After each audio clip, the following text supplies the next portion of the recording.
Hey, everybody. Welcome back. How's everybody doing today? I am doing fine. My shoulder's still just a little sore. But how y'all doing? I'm doing very well. Tonight, we are going to finish our conversation about Black Acres of the Gambia. We're going to finish talking about evidence that I'm not going to say, well, yeah, it is evidence that Black Acres, their little spells that because I'm sure, I'm not the only person they call themselves putting spells on. I'm sure that spell they call themselves putting on people, I'm sure I'm not the only one they've done that to. Okay. So I think all of the combination of everything, all the dirt that they've done, I think that is what's really has backfired on them. And that's what we're going to talk about tonight. I'm just not going to use my opinion. I'm not going to just tell you what I think and what I feel. I'm going to support what I think and what I feel with facts. And that's going to be Black Acres of the Gambia's own videos. I'm going to use their own videos to show you how Black Acres has messed up. All right. Black Acres messed up. Just like a lot of people who go there. I think a lot of us from these stories that I've done, a lot of us who's gone there, we've messed up the same way they've messed up. And how we've done that is that we get involved in these spiritual practices that we know nothing about. We go to a place who's based on spirituality. Their Christianity is not the same as ours. It may look like it on the surface, but deep down, these people have ancestors, and these people have spiritual gods and goddesses that they pray to, that they seek favors from, that we know nothing about. Nothing. But we run over there, we get involved with these people, we get involved in these situations. And then we call ourselves Africans, and we can do what they can do. If they can call on these gods, then we can call on these gods. If they can call on their ancestors, we can call on our ancestors. But we don't have a clue. We don't have an inkling of what we are doing. It just became trendy. It became trendy. African spirituality was trendy. But African spirituality is dangerous. It's nothing to play with. When you study it, the professors will tell you this is the only one of all the spiritualities where the gods are alive. That's why this is so powerful. What they believe in is so powerful. Because they don't believe in dead things. They don't worship dead things. No. They worship things that are alive. They commune with things that are alive. And we don't understand that. We don't understand that until we have to immerse ourselves in it. Not only do you got to immerse yourself in it, but you have to really study it and understand it.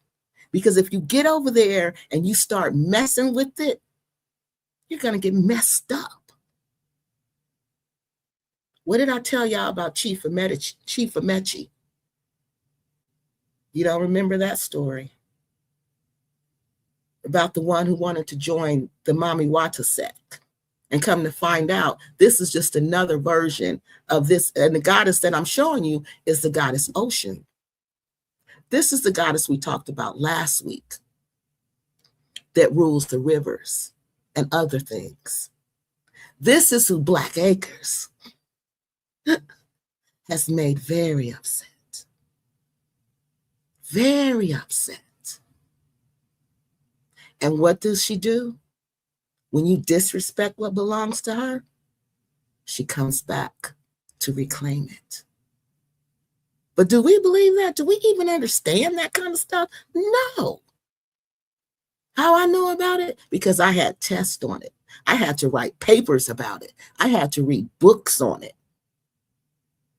Because when you study Africa, especially West Africa, you have to study African spirituality, or you will never understand Africa, especially West Africa. It's not about what you see. No, it's about what you don't see. And that's what's happened to Black Acres. They went over there, they got involved in something they couldn't see, and now they're paying for it, just like Chief Amechi, when they told him no. See, to join these I shouldn't call them little, to join these groups, to join these spiritual organizations, because they exist, okay? And people join them, and they worship together, and they practice together, all right? But to do this, you have to be initiated, and you have to be accepted in. You can't just go. It's not like church where anybody can go. And they only want people whose ancestors belong to that group. Like the water, Oshun is the water, she's the river. She only wants people who belong to the rivers.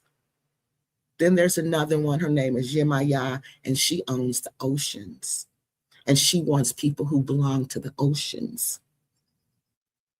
But do we know that? No, we don't know that. We just go over there, putting our feet in the water, calling on the water gods, walking on the water at night, calling on the water gods, praying to whoever we don't know.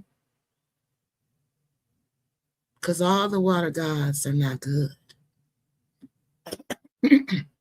Excuse me. Everything has an aspect of good and evil. I shouldn't say good or evil, because it's not like good or evil. It's more like it's what you desire. Some people desire things that are selfish. You see what I mean? And some people desire things that are not selfish. So it's based on that. It's based on, it's not so much good and evil like we see it. Because if I say that, then you're going to go back to to Christianity, and it's not like that, all right? But it's about the belief system. It's about if your family worship the water gods, then you belong to the water gods, all right? If your family worship the earth, because some people worship the earth, then you belong to the earth. If your family worship the wind, then you belong to the wind. It's about the elements in West Africa. That's what it's about. The natural elements. And they believe, because back then that's all they could see. So they prayed to that. When they wanted the wind to stop, they would pray to the wind. When they wanted the water to back up, they would pray to the water. So these elements, that nature is very real to them. So when people like Black Acres go and they purchase large acres of land like this, and they take this land and they take it out of its original purpose for what it was originally used for, those people need to be careful. Because in West Africa, that's not going to go over so well for you. Like I said, Oshun will come back to reclaim what is hers. And that is, in my opinion, and from what I've been researching, that's exactly what's going on at Black Acres. All right, so that's what we're talking about tonight. Not only did this curse backfire, but see, they're out there doing negative stuff. They're out there trying to curse people. They're out there kicking people off the land. They're out there charging people for what should be free and what used to be free. This goddess is not pleased with that. She's not pleased with any of that. And how you know is by the way the land is responding to Black Acres of the Gambia. Look at that place. That place is crying. Remember I told you when I was out there, it was peaceful, but it was sad. And I couldn't figure out what is the sadness. But when the wind was blowing, you could just feel this brokenheartedness. That's the only way I could describe it, is brokenheartedness. And I don't even know if that is a word. that's what you would feel. And I'm like, this place is so beautiful and peaceful. Why is his heart broken? Well, heck, I know now, because Black Acres of the Gambia is evil. And they brought evil to that land. That land used to feed people, y'all. If you didn't have money, it ain't like here. If you didn't have money, you could go to that land and you could get you some fish. You could fish and you can go sell that fish and you can get some money and you can get some food for the day. If you didn't have money for firewood, you could go to C4 or you could go to their Black Acres of the Gambia and you could cut you down a tree or get some fallen, there's wood, trees have fallen. You could chop you up some wood. You got wood to cook with and you got wood to sell. You could hunt out there. You could get you some birds. But you see, when Black Acres of the Gambia came, they stopped all of that. They grew rice out there. And you know you can eat rice. So that was a way of sustaining that village. C4, SIFOE, is a village, people. People were living there. People still live there. It's a village. And if you don't understand, a village is a very, very economically disadvantaged place. Okay? Very, very economically disadvantaged. That's why they got that much land. Well, it wasn't cheap. They paid over almost $30,000 for that. They paid $25,000 for that land after it was over and done. Not them, we did, because we gave them the money to pay for that land. They paid $6,000. Yeah, it was over 30. They paid $6,000 from what I can calculate from their videos, and we paid the other 25 with donations from the raffles, from watching the videos, from everything, giving them donations. We paid the other 25. And that's a lot to pay for land. But I never finished telling you what happened to Chief Imechi. So he went and he forced himself in. He wanted to join this sect and they wouldn't let him. They said, no, you don't belong to the water. No, you can't join. We only people who belong to the water. So he got in touch with somebody else. I don't know whether he paid him. I don't know what he did, but this person let him join. He went in, he went to the initiation, which was in, I think, the Ivory Coast. He went to the initiation. If I'm wrong, Ivory Coast, forgive me. I can't remember right now, but he went to the initiation and he came back. And this man was dead. 3 days after coming back, he passed away. Now, this man forced his way into an organization he shouldn't have never, ever been a part of because they told him no. They told him no. And y'all know, I hope I'm getting the name right because it's 2 of them. But if I'm not, it'll come back to me later on. I'll catch it. I always do. But they told him no. But he joined anyway. He thought he was going to get over on these people.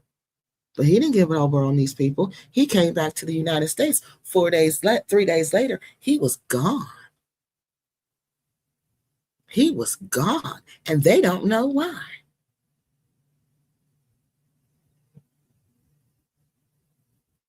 So these West African spiritual systems are very real and very dangerous if you go over there disrespecting and not respecting. They're not to do evil. Just like we don't like evil, they can't stand evil. And you come to their land to do evil? Oh, I just feel sorry for that person.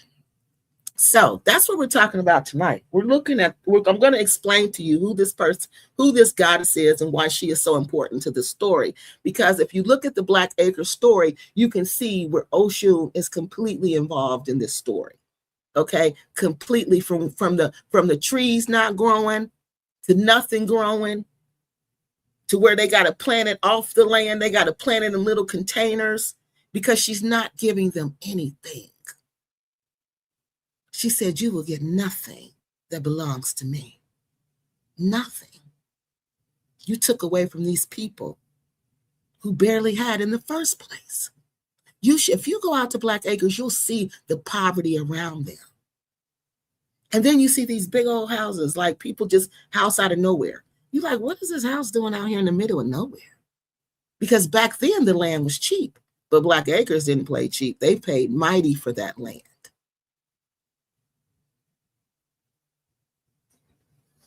Look what happened. And look what happened. All right, so I'm gonna get your comments and then we're gonna go because we got a lot to look at. And let me do this fair use real quick. So, okay, I'm welcoming y'all back tonight. If y'all were here for the past, I think 2 weeks, we've been talking about Black Acres of the Gambia. Last week, we talked about how that land, how we are saying, how I feel like that curse that they try to place on me and everybody else has done nothing but backfire on them, because ultimately they have angered the goddess of the land that they live on. And they don't even understand that she's letting them live there. Soon as she say enough is enough, that house has already been crumbling, but it's going to crumble even more. It's going to crumble even more. So last week we talked about that. We talked about how they used the raffles, those illegal raffles, to get money. We talked about how they tricked us into building a community. They're telling us they were going to build a community, and they did not. They took our money and they built this extravagant house that has been nothing but falling apart. Well, the plan was extravagant, but the house is not extravagant, because the foundation, I'm going to show you where using AI, I'm going to show you where this foundation was cracked from the beginning. They showed us, but we didn't know the severity of what that meant. Black Acres didn't know the severity of that. Was Oshun telling Cynthia when she had that camera all down in that crack, that I'm going to destroy everything you put here. But she didn't know. She don't know how to read the signs, because she's over in Africa, West Africa, thinking she's deep in this African game, and she don't know nothing about what she's doing. She thinking she's so deep in it, she can just cast spells on people on YouTube, on the internet. Africans ain't cool with casting spells on people. Y'all think they are? They don't like that. They don't like people who do that. They think that kind of stuff brings curses on the land, because you know why? Because the goddesses and the gods of that land, because there's male ones also, they withdraw their blessing from that land. And when they withdraw their blessing, like in the book, things fall apart. Right. So no one claimed the prizes, even though they announced the winner. Remember, we never saw the prizes, so they pretty much kept that money. I don't know how much money it was. When I got up to $500,000, I just quit counting, because I was confused by then. I was just totally confused at how these people could get this much money, have this many ways to collect money. Nobody's tracing the money. They're not telling us how much the money. They're not even telling us how much they paid for that land that we paid for. So they're just doing whatever they want to do. We don't know who they were or where they came from. We don't know anything about them. So we went back to who they were, where they came from. We saw why they really left. We talked about that. And now we're up to today where these people had played with this goddess. They had played with her for 10 years. They played with her. Because if you see, West Africa is like, no matter where you go there, you pretty much got to touch the coastline is somewhere around there. So those water gods are heavy in that area. So tonight, that's what we're talking about. I'm going to explain to you who these water gods, well, we're going to talk about the water goddess, Oshun. There are 12 Orishas in Ifa, just like the 12 disciples. Isn't that interesting? But anyway, well, that's for another day. So we're going to talk about all of that. I'm going to explain to you who she is, but I'm not going into deep about, Ifa, okay? I'm going to tell you real quick what it is. And this to give you a little background on the goddess so you can see what I'm talking about, all right? So again, my name is Kiki Loves Nigeria. Kiki Loves Nigeria. I am the host of this show. On this channel, we discuss traveling, relocating, expating, and repatriating to Africa. All right, before we begin tonight, I got to do certain things so I don't get in trouble with YouTube. This live stream is presented for educational, commentary, and investigative, and discussion purposes only. Any clips, images, or video used during this live stream fall under the Fair Use Act 107, Section 107 of the U.S. Copyright Act of 1976, which says that if the clip is used for purposes of commentary, criticism, and education, reporting, and analysis, it would be fair to do so. Everything discussed tonight is presented as allegations, public commentary, personal opinion, based on publicly available information. Again, I told you we use Black Acres of the Gambia's videos. Nothing in this live stream should be interpreted as a statement or a proven fact unless we're talking about something that's on the public record. Like when I told you about the court case, that wasn't me, that was the state of Tennessee against Rick, okay? So, and that can be proven on a public record. This live stream is to investigate this live stream is an investigative discussion. The viewers are encouraged to do their own research and come up with their own conclusions. Our goal is not harassment or bullying. Our goal is awareness and education for people considering traveling and relocating. All right, now let me tell you what this channel is all about. I told you all that. We got that. And tonight we're continuing our series, Where Are They Now? The Gambia Repats. Again, we're talking about Black Acres of the Gambia. In this series, we examine several well-known figures who promoted the relocation of the Gambia through YouTube. All right, that is what I'm looking at. YouTube, that's the variable there. Did they use YouTube to market Africa to us? All right, because YouTube reaches everywhere. YouTube played a major role, in encouraging them to relocate Africa to the diaspora. Some were praised, some were criticized, and some just disappeared. And some returned to the United States and didn't even tell us they was gone, honey. Tonight, we're going to look at one of the largest, the most biggest, most influential channels in this movement on YouTube. I would say Blacksit and Black Acres of the Gambia. All right. Invest Relocate Africa was more on Facebook. They was on YouTube. Art Kathy was on YouTube. But by the time they got to YouTube, they weren't doing like Black Acres and Blacksit. They weren't using it like that. Black Acres and Blacksit were marketing through YouTube. They were using it as a marketing tool. All right, they used it. Now, don't get me wrong. They did use it as a marketing tool, but not as much. Their people really came from Art Kathy's people, which were on her womb school and her Facebook stuff. Tonight, we're discussing, again, Black Acres of the Gambia. We're going to pick up where we left off at. So let me go get y'all comments. I'm trying to stay on top of that, y'all, but y'all know how that goes.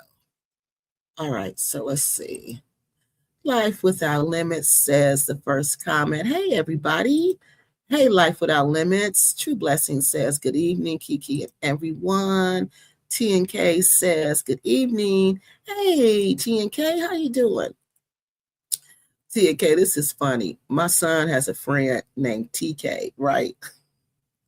But guess what I call her? TNK. And I'm like, oh, I'm sorry, honey. Every time I see her, I always say, hi, TNK. But it's so funny because every time I think I hear her name, I think about you. So I thought that was so funny. London Lady is saying good evening. Hope you're enjoying. I am, honey. I am. It's so nice. Well, it's getting cold now. We've been having just crazy upside down weather. Let me move this closer so I can see it. Hey, everybody. Hey, Rosie. Let me see. Yeah, Rosie saying, please, everybody, hit the like button. Please join us by subscribing to the channel. Let's make it to 5,000, y'all. We almost there. We are almost at 5,000. So come on, y'all. Let's do this little push and let's get to 5,000. Thank you, Rosie. Tashamba, is that Tashamba? Is saying greetings. Honey, get it ready because it's going to be a good one. When I was reading the script, I was like, oh, this is good. And when I say it's good, I'm like, whoa, this is a good one. Because I linked it together. I knew it, y'all. Because I know these, I've been around West Africans a long time.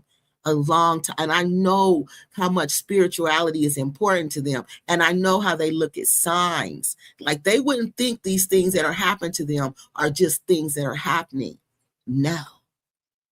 They're going to say you've made somebody mad, and they're going to know who, because Black Acres is on the water. So they're going to know, oh, you made one of the most powerful goddesses mad.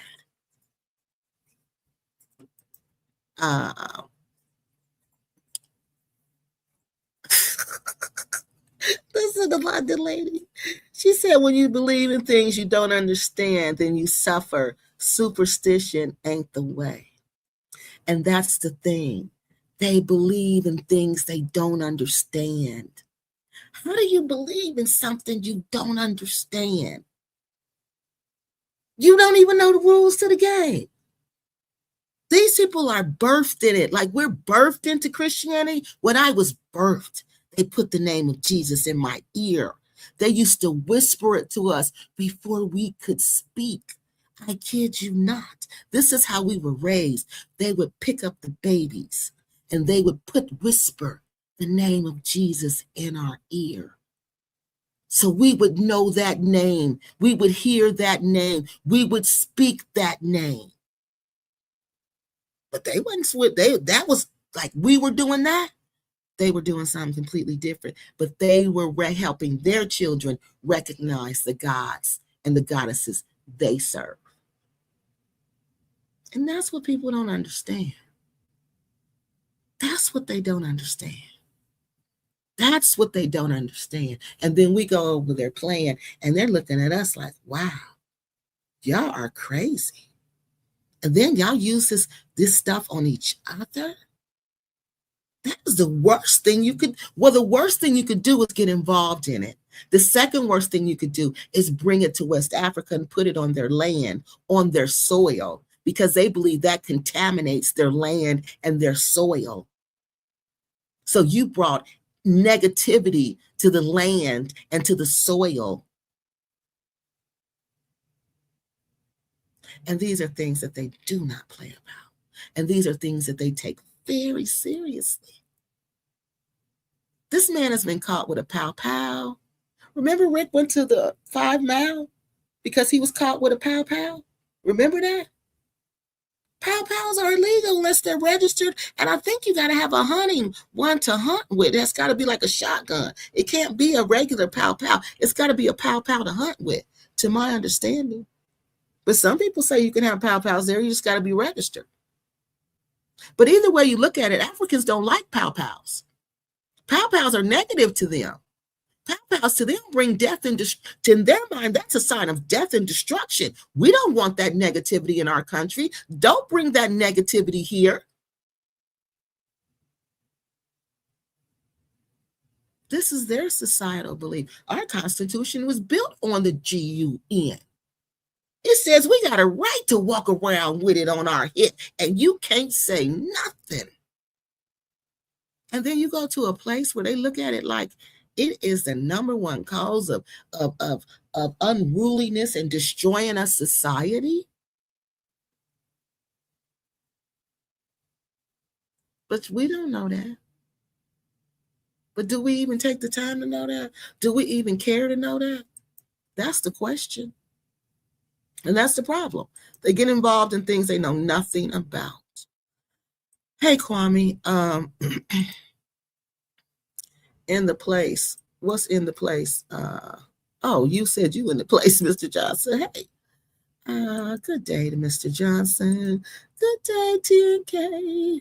They hardly do the spiritualism in Gambia anyway. She's absolutely right. Yep, she's absolutely right. She's absolutely right.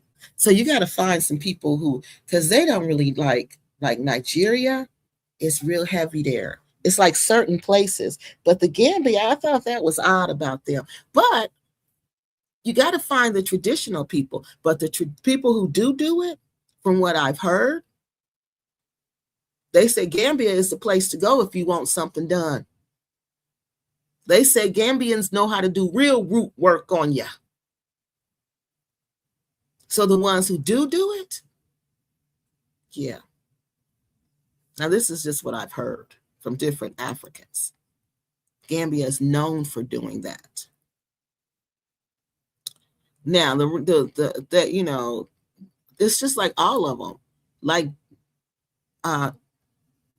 Nigeria. She says she's she's Christian and she's Muslim. She's mainly Muslim, but honey, you think they do go over there, them Yorubans? No, Ifa is real and alive over there. I told y'all what happened to me when I went to that water. Well, I'll never forget going to Ecological Beach. I will never forget that beach.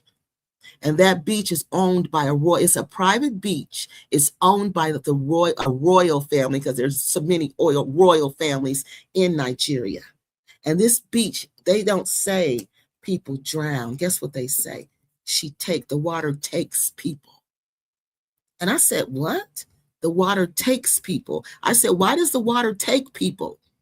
And they said, well, for one, they think the water's upset. Well, they didn't say they think. This is what I'm saying, think. But they said she's upset because of the transatlantic slave trade. That's the first thing she's upset about. Second, she's upset because people do evil things in the water or around the water. So to atone for that, the water takes you. She takes people. So let me tell y'all, I went to this beach, not knowing this. I just want to go to the beach. So I'm at the beach. It's, during the week, nobody's hardly there. So I'm like, wow, we sitting right there on the front of the beach, got a great view of the beach. So I'm like, I want to go out and just think and put my feet in the water, in the Atlantic Ocean. I want to go put my feet in the Atlantic Ocean. All right. You know how much pain, you know how much blood is in the Atlantic Ocean, and especially those waters. And I want to go put my feet in that. So I'm walking over there. I go over there, and I see out of the corner of my eye this pole with this big red flag just waving. I don't know what it means, because I don't go to the ocean like that. I'm really scared of water. We were trained to respect water, bodies of water, but you don't play in water. You don't go around water, and you can fish on water, but you don't take all the fish. You take what you need and you leave the rest there, but you respect the water. You don't frolic in the water. You don't put on skimpy bathing suits and go get in the water. You don't kiss in the water. You don't do anything in the water. The water is pure and sacred. That's how I was raised, okay? So, but I wanted to go get closer to the water at Ecological Beach. So I'm standing, I see the red flag, but I don't know what that means. So I'll go out where it's damp, where the water is damp, where the water is coming in, where you can see where the water's coming in. So I'm just standing there looking at how beautiful the water is. And I see this big wave, y'all. And I kid you not, I can still see it now. The water was green and blue, emerald green and blue. And it had foam. And it looked like one of those waves in the cartoon. One of those big, huge waves in the cartoon. All right. I'm looking at this wave. And when I'm looking at the wave, y'all, I'm hearing the most beautiful voice sing that I've ever heard in my life. It was singing a beautiful little melody, and I could hear the voice singing, and I'm looking at this big, huge wave coming towards me. And I'm standing, not sitting. I'm standing there, and my mind is thinking, you better move. Because if this wave hits you, you're going to drown. And your mother is going to be crying because you're going to drown. And then, like, I couldn't snap out. It was like I was in a trance. Land of the poppies again. So I'm sitting there in this trance. Then all of a sudden, I snap out of it. And my mind says, run, run. But remember, back then, my knee was messed up. I really couldn't run. But I had stood so long that I had sunk into the sand. The sand was like cement around my feet. I could not lift. I couldn't just run. I had to physically lift my feet out of the sand and run, right? So I'm running back.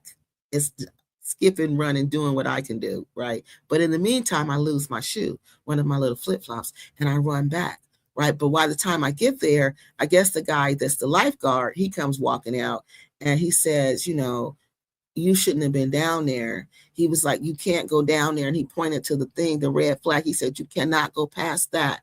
And I said, oh, I'm sorry. I didn't know. And then the guy came over and he said to me, that's when he told me, you belong to the water. And I said, what do you mean I belong to the water? He said, you belong to the water.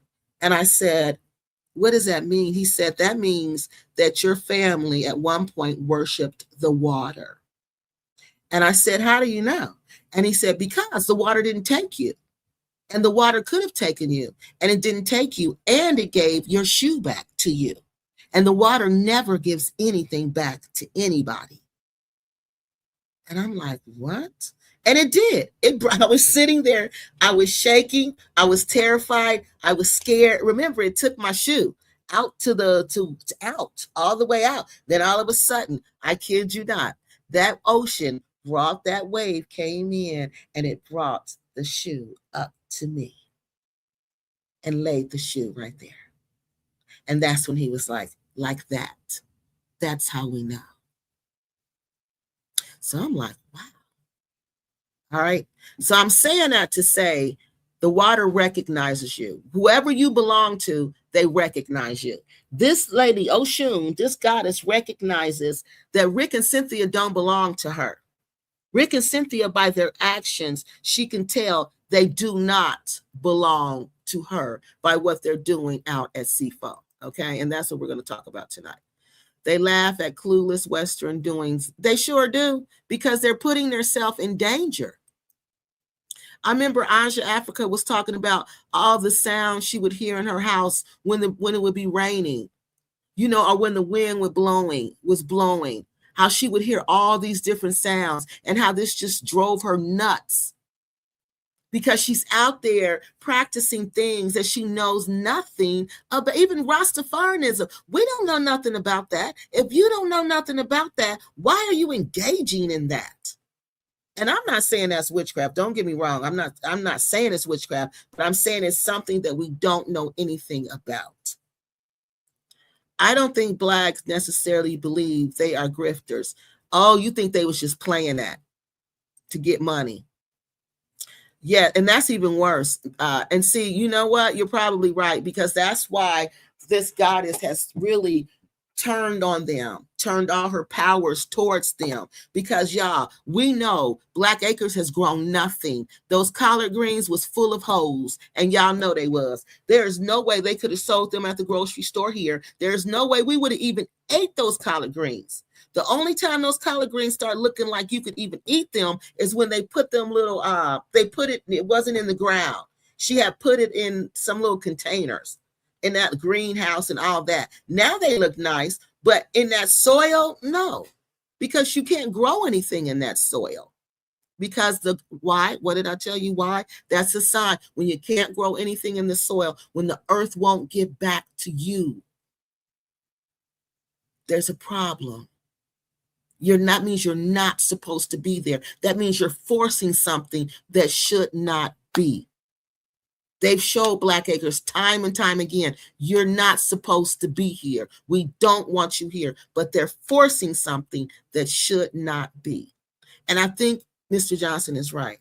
I don't think they necessarily believed in Ifa. I don't think they believed in voodoo. I don't think they believed in witchcraft. I think they were playing this game to appeal to us. I think, like he said, they were grifters, and the spirituality angle was just another game. But oh no, not in West Africa. They're going to come to collect, and they have. Yes, they do only a few traditional spiritual rituals in the Gambia, like the births of babies, get the leather thing they wear around their waist to protect them from bad spirits. All right, so that's what we're talking about tonight. Now, let me go over here and see where I'm at so we can, because I got to keep this in order.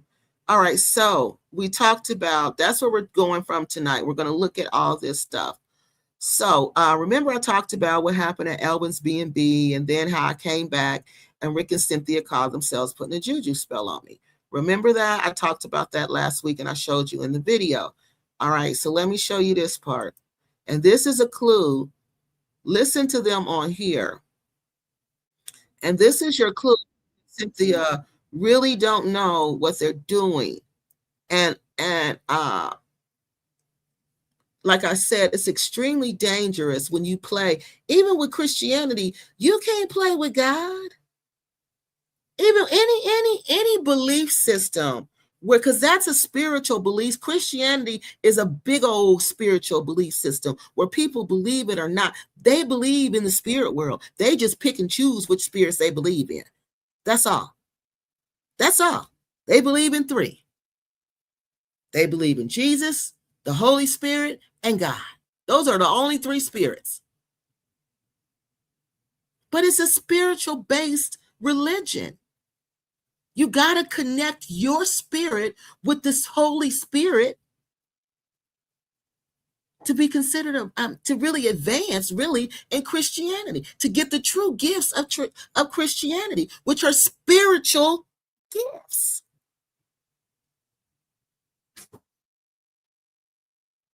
So all this stuff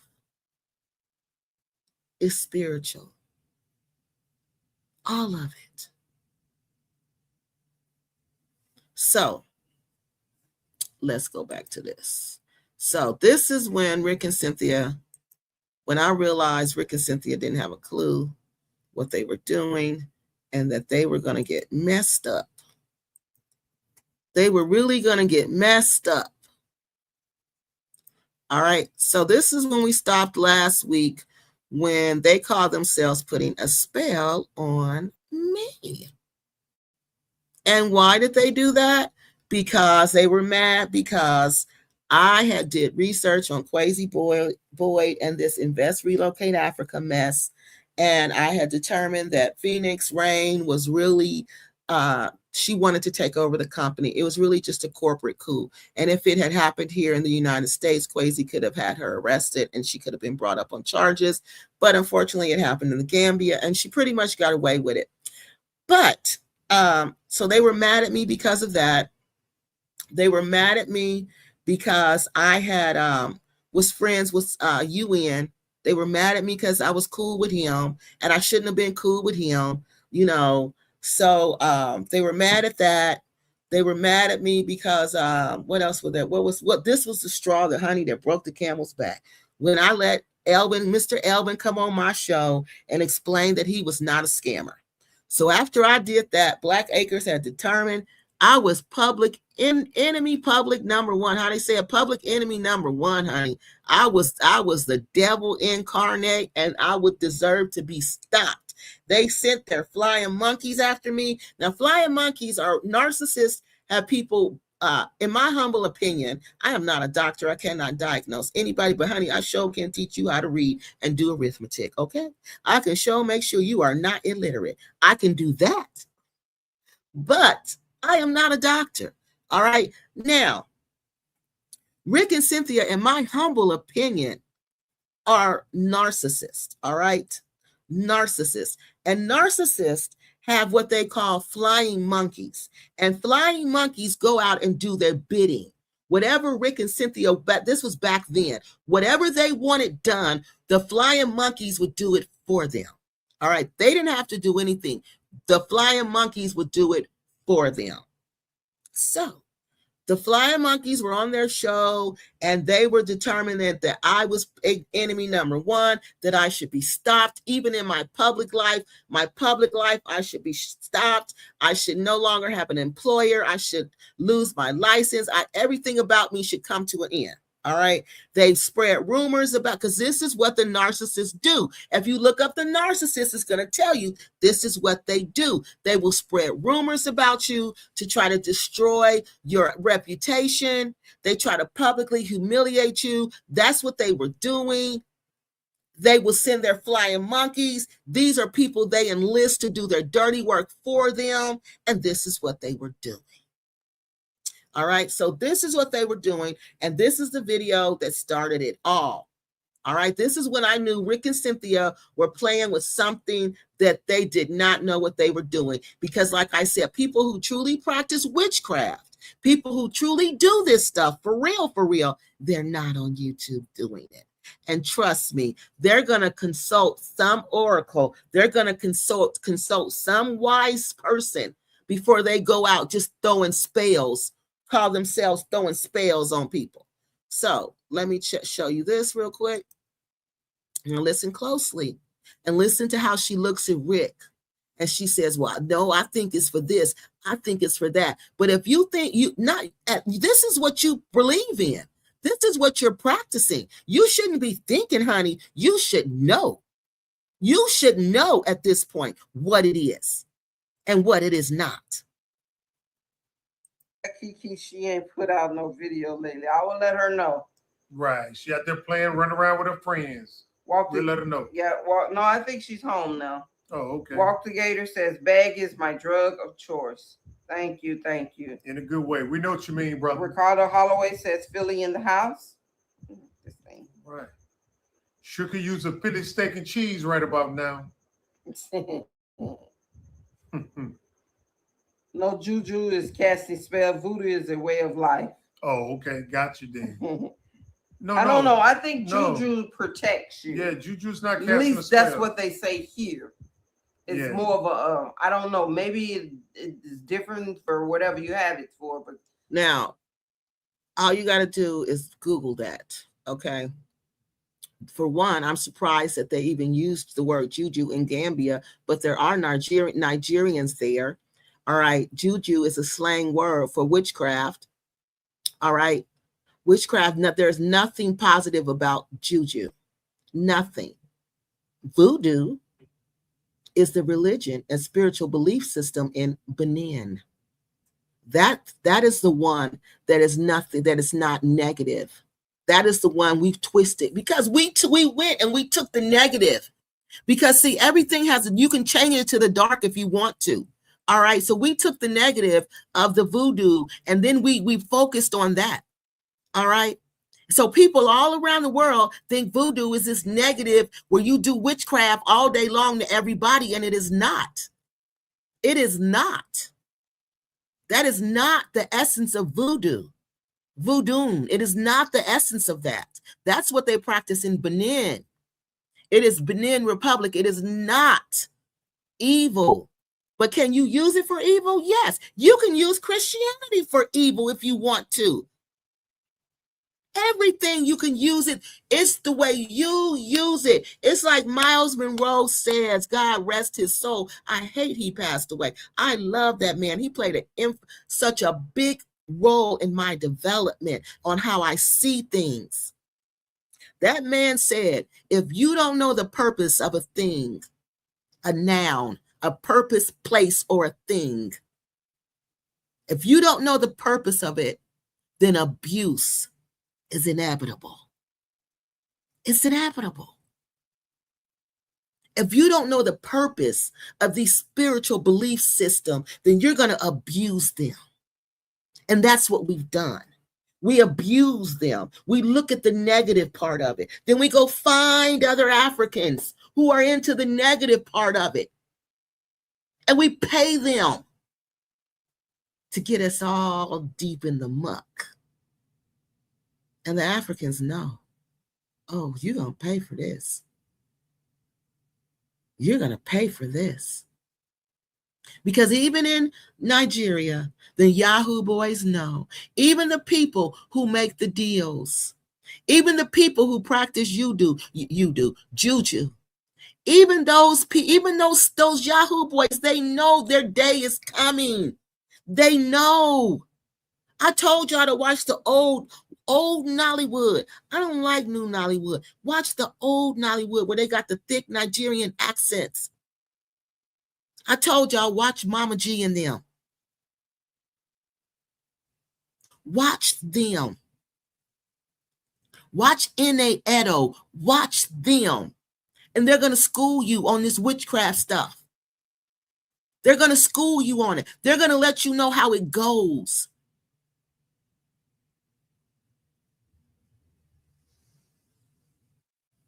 And we don't know. We don't know. And you can tell she doesn't know. You can tell they don't know. So why are you on YouTube trying to cast spells on people and that you don't know what you're doing? Why are you walking around with a voodoo bottle full of some kind of fluid? Call yourself cast. I told y'all last week when he cast that spell, the bag spell, and he told y'all to y'all face he was casting a spell on y'all. Told us to our face he was casting a spell on us. And we just sat there and watched. Here's another spell. See that it done got, like my grandma would say, it done got good to them. It done got good to them. Because see, that's how it'll go. It's the Yahoo boys. It'll go good for a minute. But then guess what? And then that whatever devil you worship, whatever devil you join forces with, because Black Acres don't even know the devils they've joined forces with. They don't even know. But they're going to come to collect. It's always a time to pay. Always. Certain ones I know is to protect you from the evilness, which the ones who got the movement from, or right, the ugly on the outside and the ugly inside. Boop, juju been thrown at you. Go ahead, sweet mama. Right. And the fact that she thinks that she has the power to throw juju at people is alarming and disturbing. Alarming and disturbing. Alarming and disturbing. While she's sitting on African soil. That's why I made that video, because I couldn't believe. That's when I knew they were ignorant.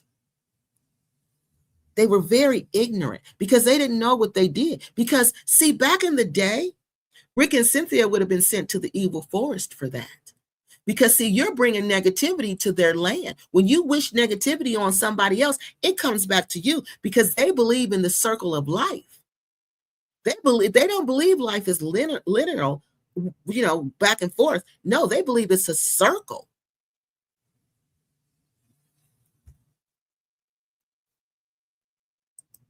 So this is when I knew Rick and Cynthia things were not going to go well for them. All right. So, and I showed you the other video about the spell and and how the things return, to them. So now that's what we're going to look at. But first, let me back up. I got to tell you about this Oshun. So now they bought this land, all right? They bought this land. They don't know the history of this land. That's why even here, when people buy land, what do they tell you? You better know the history of the land. You better know the history of that land. They don't know the history of this land. They think they're getting over on the Africans when the Africans really got over on them. The Gambians really got over on them. All right. So, and I remember the video. Y'all remember this video when they were out there on the land and they were telling Rick and Cynthia that this land was haunted when they was at the guard shack and the guard was telling them that they see spirits flying around in the sky at night over Bag. And they was like, and Rick was like, well, what does that mean? And he said, oh, it means that it's haunted. No, he means that they're protecting him. He didn't want to tell Rick what that meant. So hold on. Let me get y'all comments and I'm going to go back to that. I'm going to go see if I can find that one too. You silly like Harry Potter. I was watching that. And they be practicing their little spells. You're right. You're right. That's just how they be doing it on Harry Potter. Oh my God, that was funny. That was so funny, London lady. Klepto Walk. Hey, he's back, y'all. I'm so glad to see you, Klepto Walk. How you doing? Rick always trying to stuff his mouth with food. Honey, yes, he always hungry. London lady, they juju their Philly stick. Y'all, this is serious now. Y'all, Cynthia and Rick juju, y'all. Can y'all be serious, please? Commercials keep interrupting. Are you serious? Oh, no. How do I turn that off, y'all?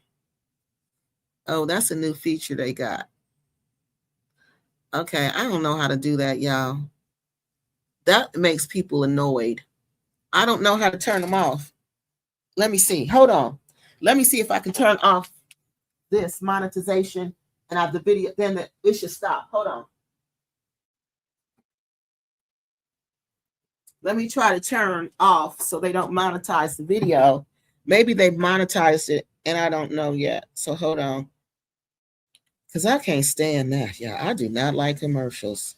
So now that's when I knew Rick and Cynthia don't have a clue about what they're doing.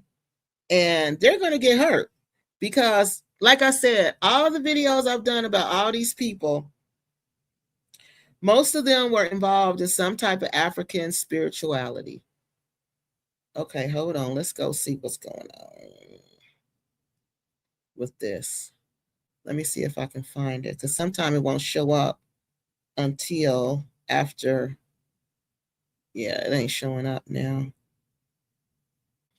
It's not showing up on my studio. Let me try one more place where I can see if I can take the monetization off because I don't like that. So let me try to turn that off, y'all. Let me try one more time to turn it off. Let me try one more place and see if I can get it off. Let me go to my channel. Let me go to the studio. See if I can get that off of there. Tag. No, I don't know how to do it right now. So I'm sorry about that. I know that has to be really annoying. I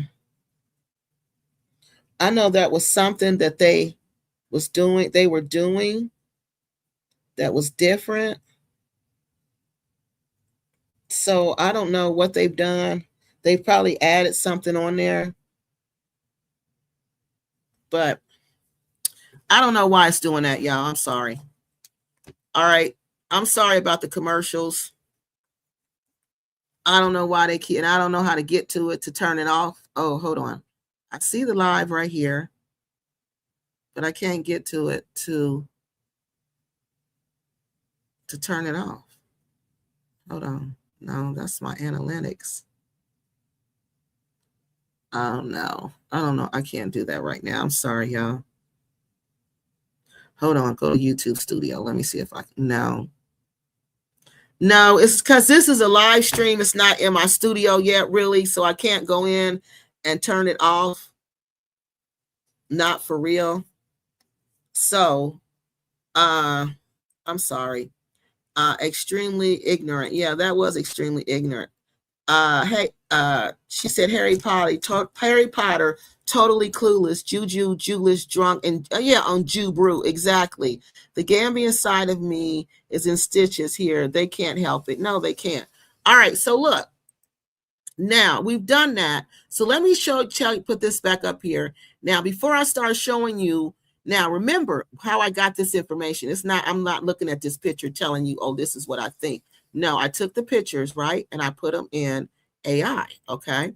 I took some pictures and I put them in AI, and I asked AI to tell me what was wrong with these pictures, okay? Not these pictures. What red flags did he see? I call him a man, okay? I just do.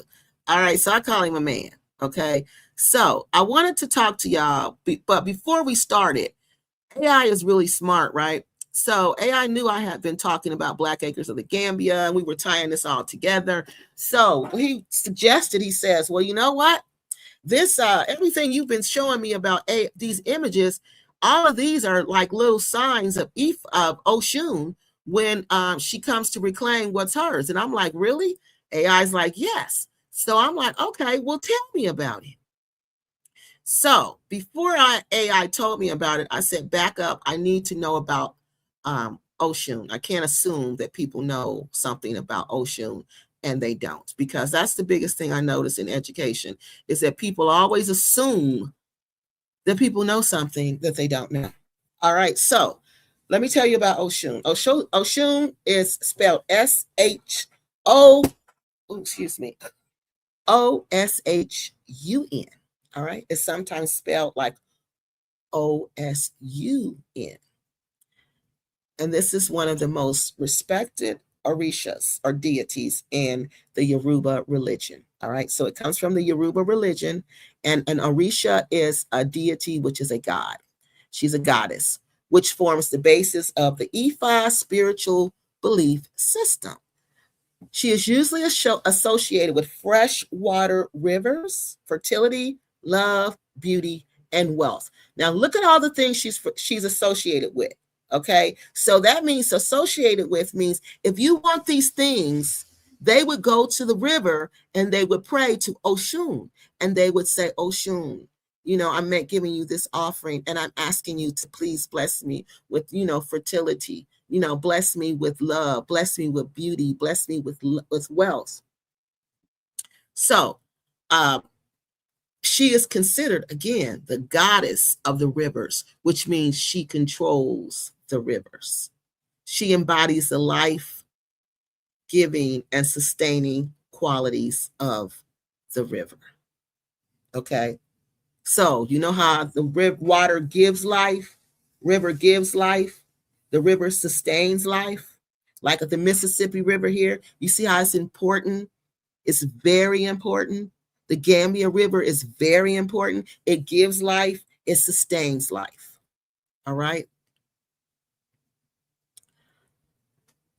The rivers in Ifa. Now, Ifa is a spiritual belief system. It's from Yoruba, the Yoruban religion. Yorubans are in Nigeria. This belief system comes from Nigeria, but a lot of people practice it, and it is called Ifa. Okay? Ifa. All right. So there's a spiritual aspect of you. Well, this is it, Ifa. That's what it is. It's the spiritual aspect. So Ifa's rivers in Ifa are not just physical. So a river in Ifa is not just a river flowing up and down. It's more than that. All right. They are spiritual arteries. And that's what my grandmother used to tell me. They were like highways. They were like roads. No, not roads. Very little go up and down roads. Think of a highway, all the traffic. Spirits, all type of spirits travel up and down that river. They are spiritual arteries, channels for life. They give life, they take life. All right. Emotion and destiny. This is what people believe about the river. People go to pray at the river. That's why the river is so important. All right. So, how does she control the river, you may ask? Well, Kiki, how can Oshun control the river? Oshun's power over rivers are both literal and symbolic. So, this is the literal part. Rivers and streams reflect her presence. So, when you go down to a river or a stream, you can that reflects who she is: the flowing, the beautiful, the grace, the peace. That's who she is. When they flourish, it's a sign of her favor. So when your rivers are flourishing, when everything around your river is flourishing, when everything is in balance, that's how you know you are in her good favor. Bag is right there on the river. They are not in Oshun's good favor. Communities historically honored her through offerings of honey, oranges, and flowing water to maintain balance and fertility. That's the literal part with the river. Symbolically, she represents the flow of life, wealth, and justice. Those are the things she represents. Life. I give you life. I can take it away because I'm giving it to you. I give you wealth. The river gives you wealth. I can take that away. And the river gives you justice. And I can take that away also. Controlling the river is a metaphor for controlling abundance. Because just think, the river can give you abundance and the forces that sustain communities. When a river is blocked, polluted, or stagnant, it reflects neglect of Oshun or an imbalance in human action. Just like in Jamaica, there was a river there. They tore down this city. Well, it wasn't a city. It was like this settlement where people were living. And they tore it down. And the people were upset. And they said, well, it's blocking the river. That their people are throwing stuff in the river and it's blocking the river. And now the river was like overflowing. It was like flooding everywhere. And this was just after the hurricane had hit. So they were like, no, we can't have anything blocking the rivers. The rivers have to flow. So it's like that. All right. If you block it, you know what happens? It's the same thing. If you do evil, if you do anything that is the opposite of what I read you, if you do things that take away from life, if you do things that take away from people making money, having wealth, if you do things that are against just, that are unjust, those things go against Oshun, and you're blocking the flow. So what does it mean when Oshun is taking back what belongs to her? In Yoruban mythology, Oshun is known to return and reclaim what is rightfully hers. So she is no. Do y'all understand this? This goddess to West Africans is known for this.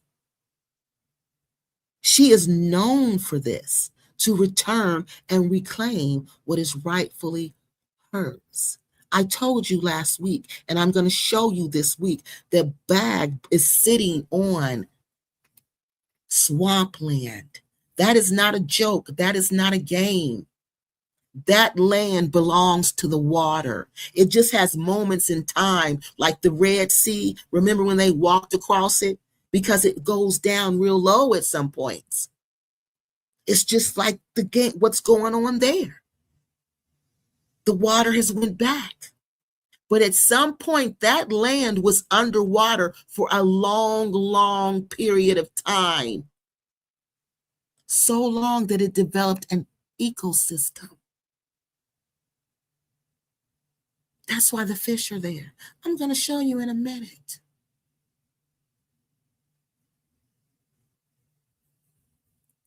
So they know that this goddess will come back and reclaim what's rightfully hers. Often when her gifts or the respect due to her has been ignored. Now her gifts, how you offer Oshun gifts? You give love to the community. You let the poor people come in and eat. You let the poor people come in and get what they want to survive.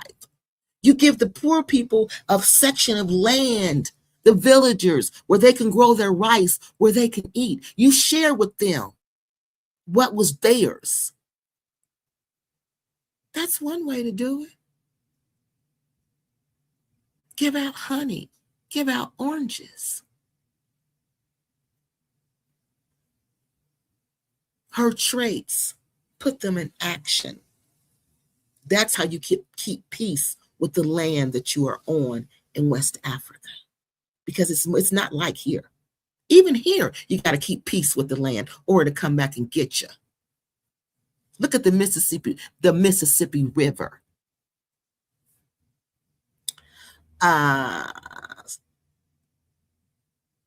So listen, so they say many stories in West Africa illustrate this. She may withdraw her blessings, fertility, prosperity, and harmony. Bag is not fertile land, it's not prosperous land, and there's no harmony out there. They say Oshun will do this if she feels disrespected. If the goddess of that land feels like you're disrespecting her, that land will not be fertile, that land will not be prosperous, and that you will not have harmony in your life. And we know daggone well, Black Lakers of the Gambia, Cynthia and Rick don't have no harmony. She may also cause flooding, drought, or other natural phenomena as a form of cosmic justice. And what happens out there? It floods out there. Something terrible.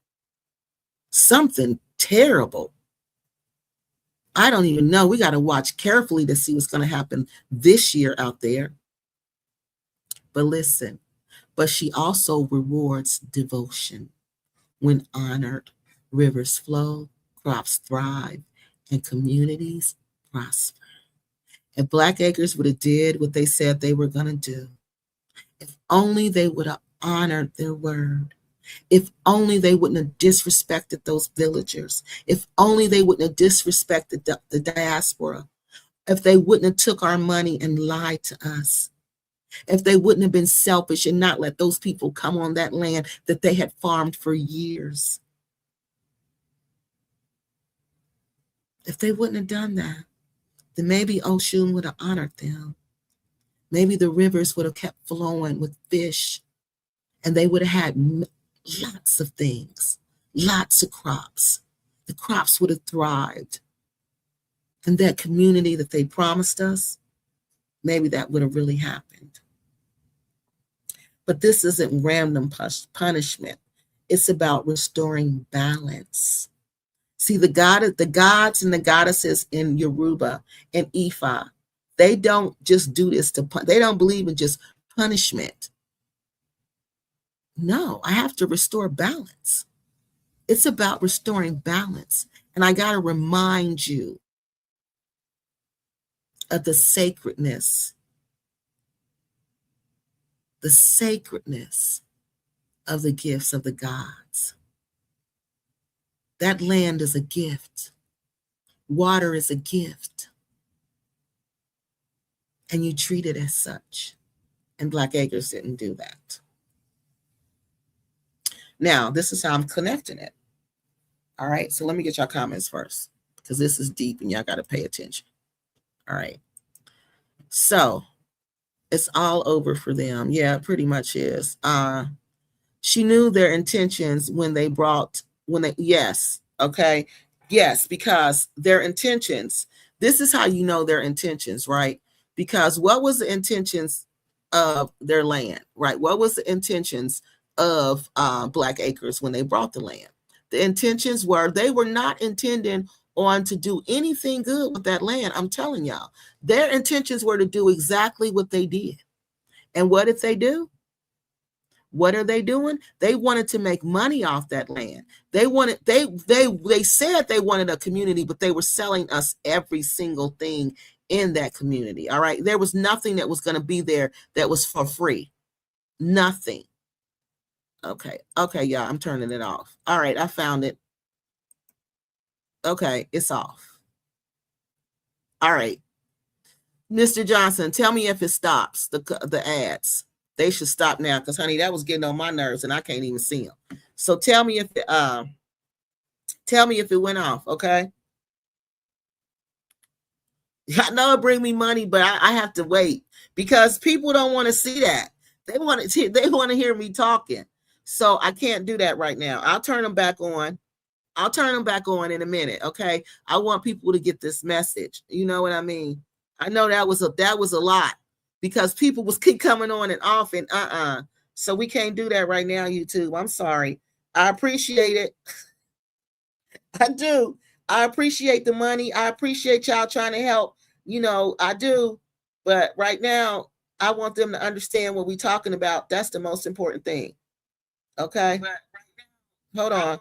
I'm trying to check and see if these ads is off of here. Okay, so I'm going to turn this on. All right, so I can't do that with YouTube right now. Thank you, though. Thank you, YouTube. But we got to get this message out here. Exactly. They know that your intention, because the intention is projected. It's your spirit. And whether you know it or not, it's energy, and energy is projected. So these spirits, this energy, because energy is everywhere. These waters, they can pick up energy. Water transmits energy, people. It's a conductor of electricity. All right. So it transmits energy, right? So the water's picking up when they're out there. Oh, you don't mean no good. You're not here for the right thing, because Black Acres ran into problem after problem after problem trying to purchase this land. All right. Problem after problem after trying to purchase this land. They were scammed. The man wasn't going to sell them the land. They took the man to court. They kept fighting with this man over this land. Then finally, the man agreed he's going to sell them, lease them the land, but they had to pay some more money for the land. So that was signs that this is not meant to be, and you need to back off. But they didn't. They forced it. They continued to force it, because what did Black Acres think by this? Oh, this is what they wanted to do, but they couldn't do it. They were going to sublease it. Is that how you say it? They were going to cut it up into little pieces, like Shakina was doing, like the alleged that Black Acres was Blacksit was doing. But they were going to buy this land. They were going to cut it up and sell it to us. But by that time, they realized people had stopped doing that, and people were getting in trouble for that. So Black Acres didn't do that. So they went with the community ideal. But either way, it was to scam us and to get money out of us and to get us to pay for that land, which is what they did. So he's right. They were doomed from the beginning. And it's obvious that they were doomed from the beginning because of the way things were going. But Black Acres don't know how to read the signs. You got to learn how to read the signs. And that's what I guess grandmas don't teach people that now, but you got to learn to read between, and my grandma said, read between the lines. Read between the lines and learn how to read the signs. Kiki in chat. Okay, thank you for your commercial. Yeah, I know. Thank you, Tam Jars. You so sweet. Trust no Africans, Belinda says. Well, that's a terrible thing to say, Belinda. Well, if you feel like trust no Africans, you should not go to Africa. Okay? You should not go to Africa. Okay? That's a horrible thing to say. We understand, Kiki. You are a sweetheart. Oh, yeah, but it's okay. I can turn that on in a few minutes. Oh, that's because I had it on the phone and I had to turn it off. I want to make sure these commercials was off of here. Steph, hey, Steph. All right, now let me get over here. Let's get back over here. So the next thing, now we're going to start looking at connecting Oshun to Black Acres and swampland. All right? Because remember, from the beginning, them people didn't tell Black Acres. Well, let me tell y'all this. No, that's a lie. He didn't say it was swampland, but that man told Black Acres. He told Black Acres, Black Acres said, oh, I want to build over here, right? It was over where they are now. I want this part of the land where they could see they wanted the riverfront land. The owner of the land told them, no, you don't want this area. He didn't say it was swampland. He was just like, no, you don't want this area. They was like, yes, we do. We do want this area. So they insisted on that area that they bought. Okay. He was trying to sell them some that were, was more up inland, more inner land, that was more up away from the water, but they chose that land. They wanted that land. All right. So looking at the swampland in Black Acres of the Gambia, there are several fascinating symbolic connections. Because what did I tell you? This stuff is literal and spiritual, and you can see it through symbolism. All right. Spirituality has connected to a lot of symbolism. Swampland is naturally tied to water, fertility, and stagnation, reflecting Oshun's rivers. So swampland, the fact that number one, that it is swampland, that at Black Acres of the Gambia, as Rick and Cynthia were truly into juju, truly into voodoo, truly into any West African spirituality belief system, they would have known that they would have saw that water there, they would have stepped on that land, and they would have said, oh, this land is tied to the goddess Oshun. She rules this land. All right. That's how another way that they had no clue. If the land is neglected, polluted, or mismanaged, we know Black Acres has neglected that land. We know Black Acres has polluted that land, and we know they have mismanaged that land. It is said that the goddess will withhold its abundance. Africans believe that the goddess Oshun will withhold her abundance from you. She will withhold her blessings. Nothing will grow on that land. If we think of Oshun's principles of taking back what belongs to her, and that's what you got to remember. She's going to take back what belongs to her. Environmental degradation, she cannot stand that. You can see this all over this land, where this reclaiming is happening, okay? And it's happening because, again, she feels disrespected. And what are we going to see when she starts reclaiming this land? And I'm about to show you a video to show you. We're going to see stagnant waters. Pay attention to this. Stagnant waters causing illnesses. We know Rick and Cynthia has been sick, and they look sickly, all right? They don't look as healthy as they used to. So we know the stagnant water causes sickness, all right? And they withdraw. What happens? Oshun will withdraw the life-giving flow of the water. So instead of the water giving life to Black Acres of the Gambia, it's going to take it away, like it's doing now. The water is taking away life from them. There's nothing there. During rainy season, you see how hard it is for them to survive. They're out there foraging.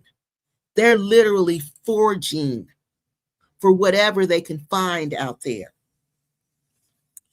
Causing illnesses, we talked about that.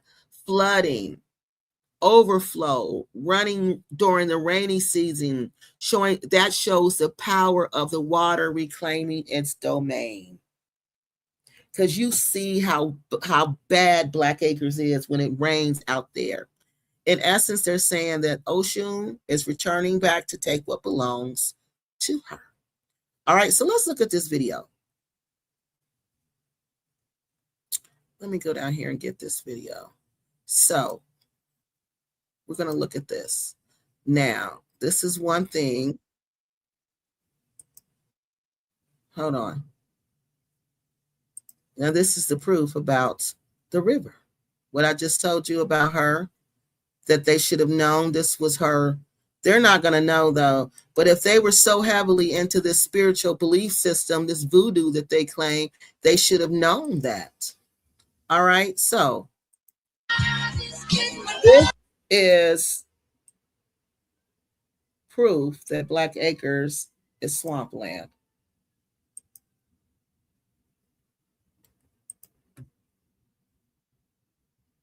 All right, and I took this image. Let me tell you what I did. I took this image, all right?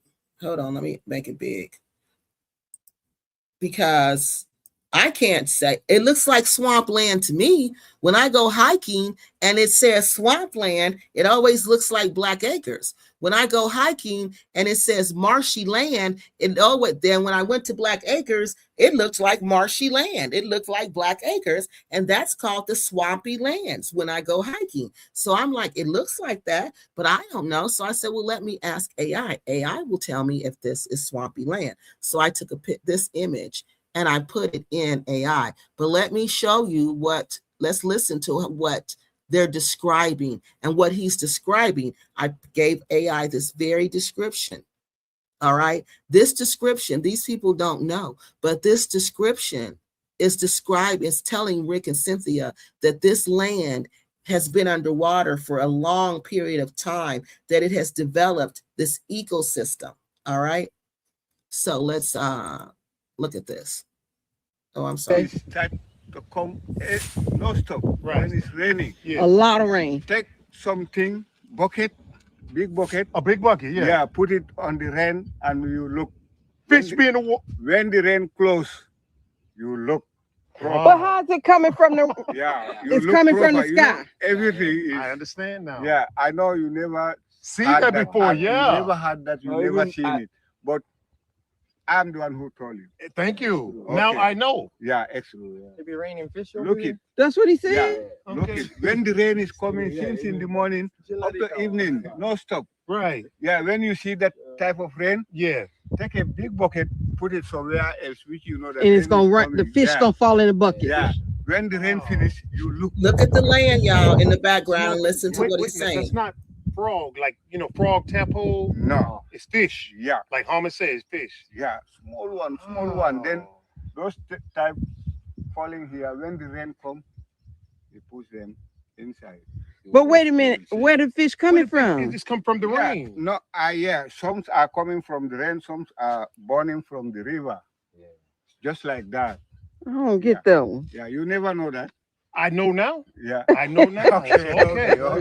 Fish from the rain. Yeah. That's new for me, though. Yeah. Yeah. Thank you, Yeah. though. But this one, So is it- look, how I told you, yeah, when the time is on, you try, you will see. Omar, Yeah. is it picked up from the wind? I don't know. Anyway, for the God, I think God. they are coming. From God giving Yeah. us more fish Yeah. for the river. For the river. Yeah. Yeah. Okay. Because Harmon showed us fish over Yeah. here. You see small one. Yeah, You know he's what Because the water can't no. come from there. No. Always water coming from. We thought the water was coming from there, guys, No. to this Water land. never He come said this no. way. Water never come this way. No, this way. Only this way. Only water go this way. This way. Yeah. Only this way. Okay, so Yeah. It drains. Yeah. look, hold on. This way. Come from C4.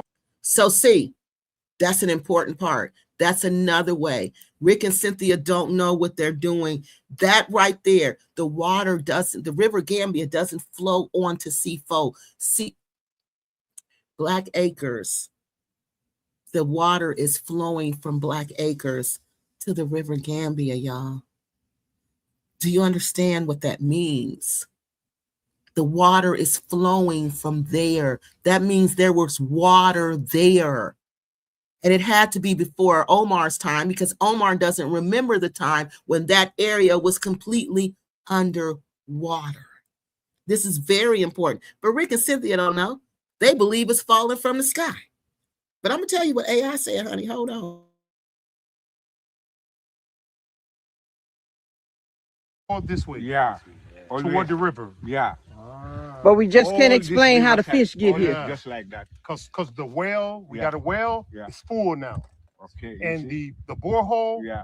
is full now. Okay. So, That's why. Wow. That's Okay. why. Since So every year the water refills. yeah, Oh, okay. I water learned. coming this way, not this way. Okay. If you see this way, Yeah. you know that it's a erosion. Which you know Erosion. that- yeah. It's not good. Yeah, it's not good. Okay, because I want to buy this next now. Yeah. Is that what? Yeah. Is that land good? Yeah. I it's thought good. so then. You heard Good. that, sweet mama. Good. It's good, but I'm still trying to figure out how this fish come down into the lane. Different. That's a lie. See how he just told them, yeah, that land is good. That's a sand is different. lie. This is black. Yeah. You see, Uh-huh. Black. going this way. This is waterway. Mm-hmm. Going Going to the that way. river. Yeah, that's Gotcha. why it's black and You don't see. Because it's just raining and draining. But the rain And goes black down. soil. Remember what he just said? Fertilizer. Black soil. Okay. Just make it black. That's good then. Any place you see black, you know that it's having fertilizer. So if we level this out, it won't be too much water there. Yeah. Okay. Yeah. That's good. Yeah. Okay. And the coconut trees get plenty of water. I can't believe he's lying to them like this. Maybe he doesn't know, y'all. Maybe he ain't lying. Maybe he don't know. Omar told us. Oh, he said, Omar told us. Yeah. and that's tilapia? That's tilapia. This fish was where? There. Over there. But you said it come from the sky. Yeah. It does, yeah. baby. He said put This a bucket. I believe him. It didn't come like just like this, just like small ones. And then it grow Small bigger. one. Yeah. Then But this one is from the river. yeah, from the river. I think the bird. Within 3 days, Put it's it got this big. Yeah. Wow. So 3 days. I just can't understand that. Yeah. We just blessed with Hold on, some fish, huh? Okay. Saying we just try. blessed. We blessed with fish. Yeah. Yeah. Just try and You'll make experience this. The bucket. Yeah, I the will. bucket, yeah. I will. When it rains, it's gonna be a lot of Yeah, fish. yeah. Since in the morning, up to evening, you know that this rain. We gotta get a not book gonna stop bucket now. to sit here. Yeah, put it somewhere else. Okay. Yeah, put it somewhere else. And after rain, when the rain stops, you come and look. Yeah, you will see small one running. Wow. Yeah. Okay. Well, Harmon was saying we can make a fish thing. Yeah. We get some A small pond. fish and we put in there, and we can have fish. Yeah, People we can have fish. fish. They will grow. Like Tilapia, tilapia. different fish, Yeah, catfish, captain fish, everything. water fish, and barracudas. We can mix them there. Right there. That fish you just had was a tilapia. Tilapia, Right. tilapia. So But seriously, it come from the sky. Yeah, Some, even I don't say all of them. I had that some. one, but I forget the country. Yeah. That place it's a raining season time. But they say in the town, all of the place is raining fish. And where is it? those one. In Gambia? It's not in Gambia, but I forget the country. He Okay, no says problem. all of the place. I They see don't know, everywhere. Lord. This is sad. You see everywhere. You see, look around. You saw the video? Yeah, the fish are in the floor. Okay, well, I gotta look I at believe that you. one. Yeah. I believe you. All I'm gonna right. put a bucket out Yeah, there. right. And we're gonna see. Yeah. We're gonna see. All right, though. so let's see. Let's see the real reason this is happening. All right. Because it's not because it's raining fish. All right, so let's look at this. So let me define swampland is basically land that is saturated with water. Sometimes year-round, sometimes seasonally. It's soil that just doesn't drain well. You might see water pooling. Didn't we just see that after the rain? Or muddy, spongy ground that never seems to dry out. All right. This is what we see at Black Acres. This is the case at Black Acres. All right. When a house is built on swampy land without proper preparation, you risk sinking foundations, cracking concrete, and unstable feature structures. All right. So let me tell you about the fish. So they say one way you know this is swampland is this fish in the water. So I showed them this image from the video. All right. AI's response was this. Based on the visual evidence in your image and the phenomenon you described, the land is almost certainly swampland or a seasonal wetland. A seasonal wetland means it turns into a wetland. A wetland is a whole ecosystem. All right, that's fish. That's an aquatic system. So listen to this, y'all. The fish coming out of the ground is a definitive biological indicator of a wetland environment. Here is the breakdown of why this land is technically swampland. The species like the African lungfish have adapted to live in freshwater swamps. Listen to this, y'all. They can only emerge from the ground if they were already there. Fish cannot come from the sky. They were already in the ground. What they do, according to AI, well, it ain't according to AI, I'm going to tell you the source in a minute, where they got it from. The fish lie dormant in the mud from the previous wet season, all right? Their presence proves that the land has a history of being submerged long enough for an aquatic ecosystem to establish itself there. So this land has been underwater so long that this fish called the lungfish, which AI believes that's what that fish is that they was talking about, is a lungfish that they lay dormant when there's not enough water there. The ecosystem, the aquatic ecosystem that is on Black Acres just lays dormant until they get enough water from the rains, because it pools like everywhere, so much water that it has to drain to the river Gambia, that this has an ecosystem that is aquatic. That's how much this land belongs to the water. This man is explaining it. God bless his heart. He's doing the best he can. He doesn't know. You see how they're trying to make sense out of it, but you see how he connected it to nature. You see that? How he connected it to nature. He connected it to the falling out of the sky. So his people are probably like wind people or something like that, because he thinks the sky did that. He thinks they picked it up and it came back down. No, they were already there. The image shows clear signs of a high water table and poor drainage, including surface saturation, standing puddles, and muddy waterlogged soil, even in the areas that look dry. There's an area that out at Black Acres that we walked through that's near that house that is so marshy that I thought my foot was going to sink. I thought my foot was going to go through the soil. The scattered low, now this is another way that AI says that they know without a shadow of a doubt this is nothing but swampland or a wetland. The scattered low-lying green plants and palm-like trees in the background are typical of floodplains and tropical wetlands. They spent $30,000 on a floodplain or a tropical wetland. Now let that just ruminate on your brain for a minute. Just let that loop around. $30,000. We helped them spend $30,000 on a floodplain and or a tropical wetland. Oh no, it said floodplains and tropical wetland. It could be both of them. And look, remember when he was telling him, oh, the black soil, that's good when you see the black soil. Well, guess what the black soil means? Dark saturated soil. The gray and dark brown color of the mud indicates hydraulic soil, which is soil that stays saturated long enough to lose its oxygen.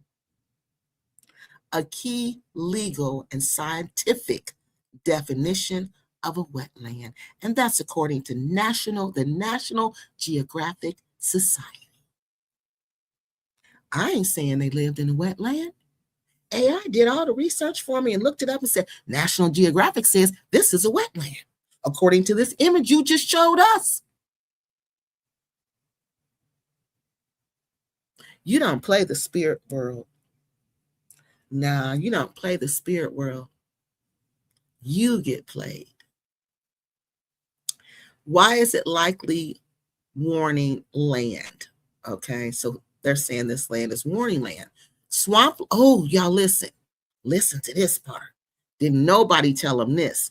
Swamplands often grow through a dry phase that look like solid, buildable ground. However, there are fundamental floodplains, and this is according to the National Ocean Service. The spongy effect. Wetlands act like giant sponges. When the rainy season starts, the water doesn't sit on top. It fills the ground, the underground space first. So listen, it ain't sitting on top. That water in the Gambia, when it rained for days. All right. Even if it ain't for days, when it stormed, that water is crazy. So look, it ain't sitting on the top. It goes, and if by the time you see it on the top, that's because it done filled up the bottom. It done went all the way to the bottom and filled itself up. It fills up the underground space first. All right, now think about it. You got to visualize it like I tell my kids. You got to visualize, close your eyes and visualize and make a mental movie. You got to see it. You got to see the underground, all right? You got to see the rain coming down, and you got to see the rain filling up. You got to see it filling that ground up like a pool. It's filling up, all right? So after the ground fills up, guess what? It causes the dormant creatures to wake up and pushes them toward the surface as the ground becomes fully saturated.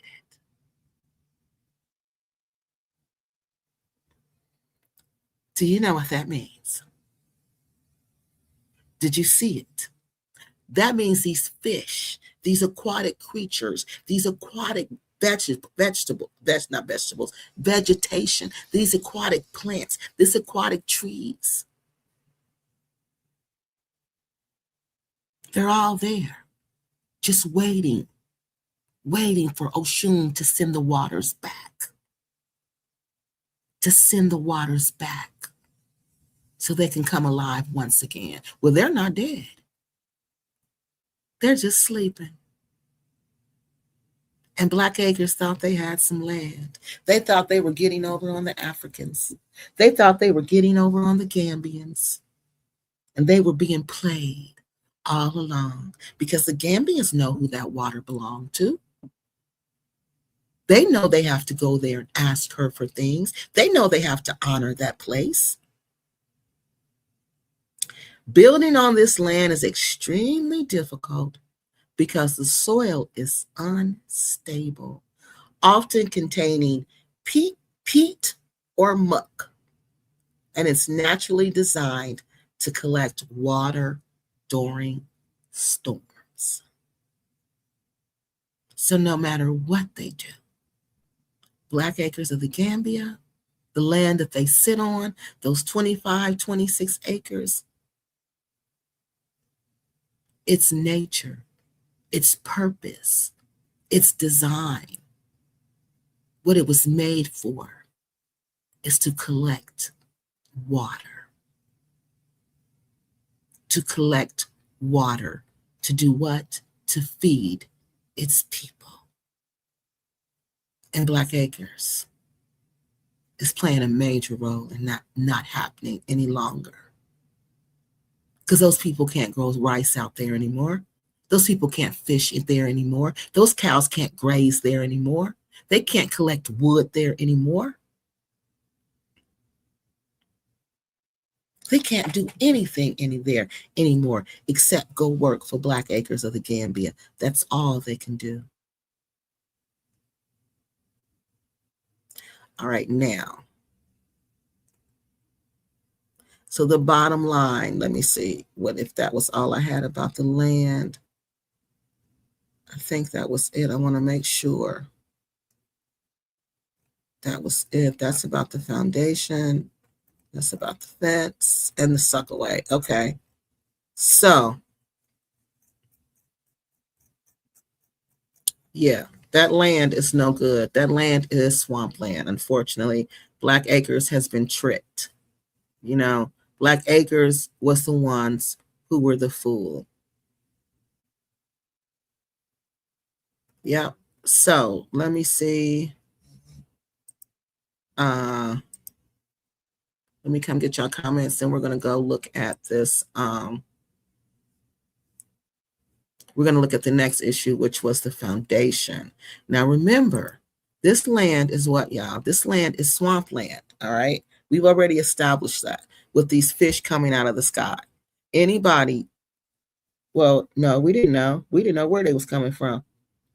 I thought the water was pushing them up there, but no, they're too far away from the River Gambia because these fish were appearing in the front by the gate, and you could see them. So now we know that this is swampland, and the purpose of this land is to fill up with water. So when this land is filling up with water, it's doing what? It's doing what it was designed, what it was put here to do. All right. So now let me get y'all comments and then we're going to go back.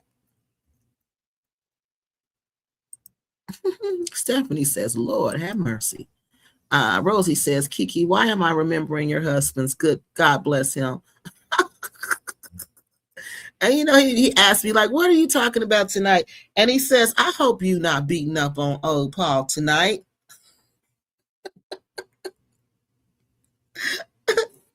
I said, I am not beating up on anybody. I'm just pointing out the facts, baby. That's all I do.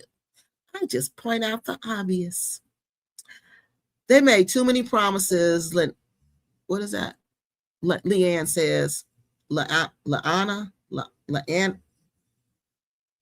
I don't know what that is. 3067 says they made too many promises and get people hyped. Yeah, they did, especially some of them that visit and invested in them. Yeah, she's right. They had people hyped into plaques on the wall, apartment built, etc., and changed our lives. She's absolutely right. We were hyped about all of this.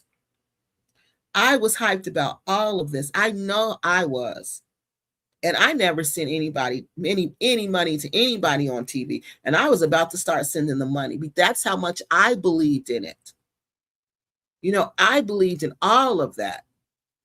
I believed in everything they were saying. I believed everything they were doing. I believed they were really working for us. And that wasn't it. That was not it. They were really out to take advantage of us.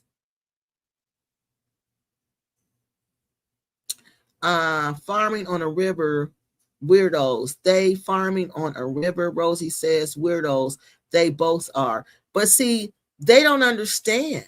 That's how you knew they didn't know what they were doing in the first place, okay? You know, like that was one thing I noticed about us when we go to Africa. We think we know everything and we know nothing. Because you could tell they knew nothing because they would know just the erosion alone from the salt. The river, I don't think that's salt water. But the water, the moisture constantly in the air, you know what I mean? That to me would just build, that's where the erosion is coming from. Like the other side of their fence, that's why it's hard for them to keep fence or anything up because of the erosion. Yeah, Steph, it is swampland. It's a breeding ground for mosquitoes. Also nets probably all over that house. And you know, Jim Jars, that's just what I said. I said, you know what? I bet you they got mosquitoes. I bet you they got rats. I bet you they got snakes, because especially the mosquitoes got to be really bad because of where this land is located. No, you can't level swampland. And that's the problem. That's what happened with the foundation. Steph says, this is the most unscientific, nonsensical conversation I've ever heard.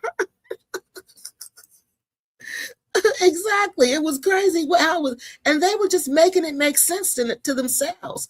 I think Omar is lying, Mr. Johnson said. Things are just being lost in translation. His English isn't great, and they are fast talkers. Yep. I think he's lying too. He know that land was not good. Why are you telling him, oh, it's good land? Omar saying those fools think they fall from exactly.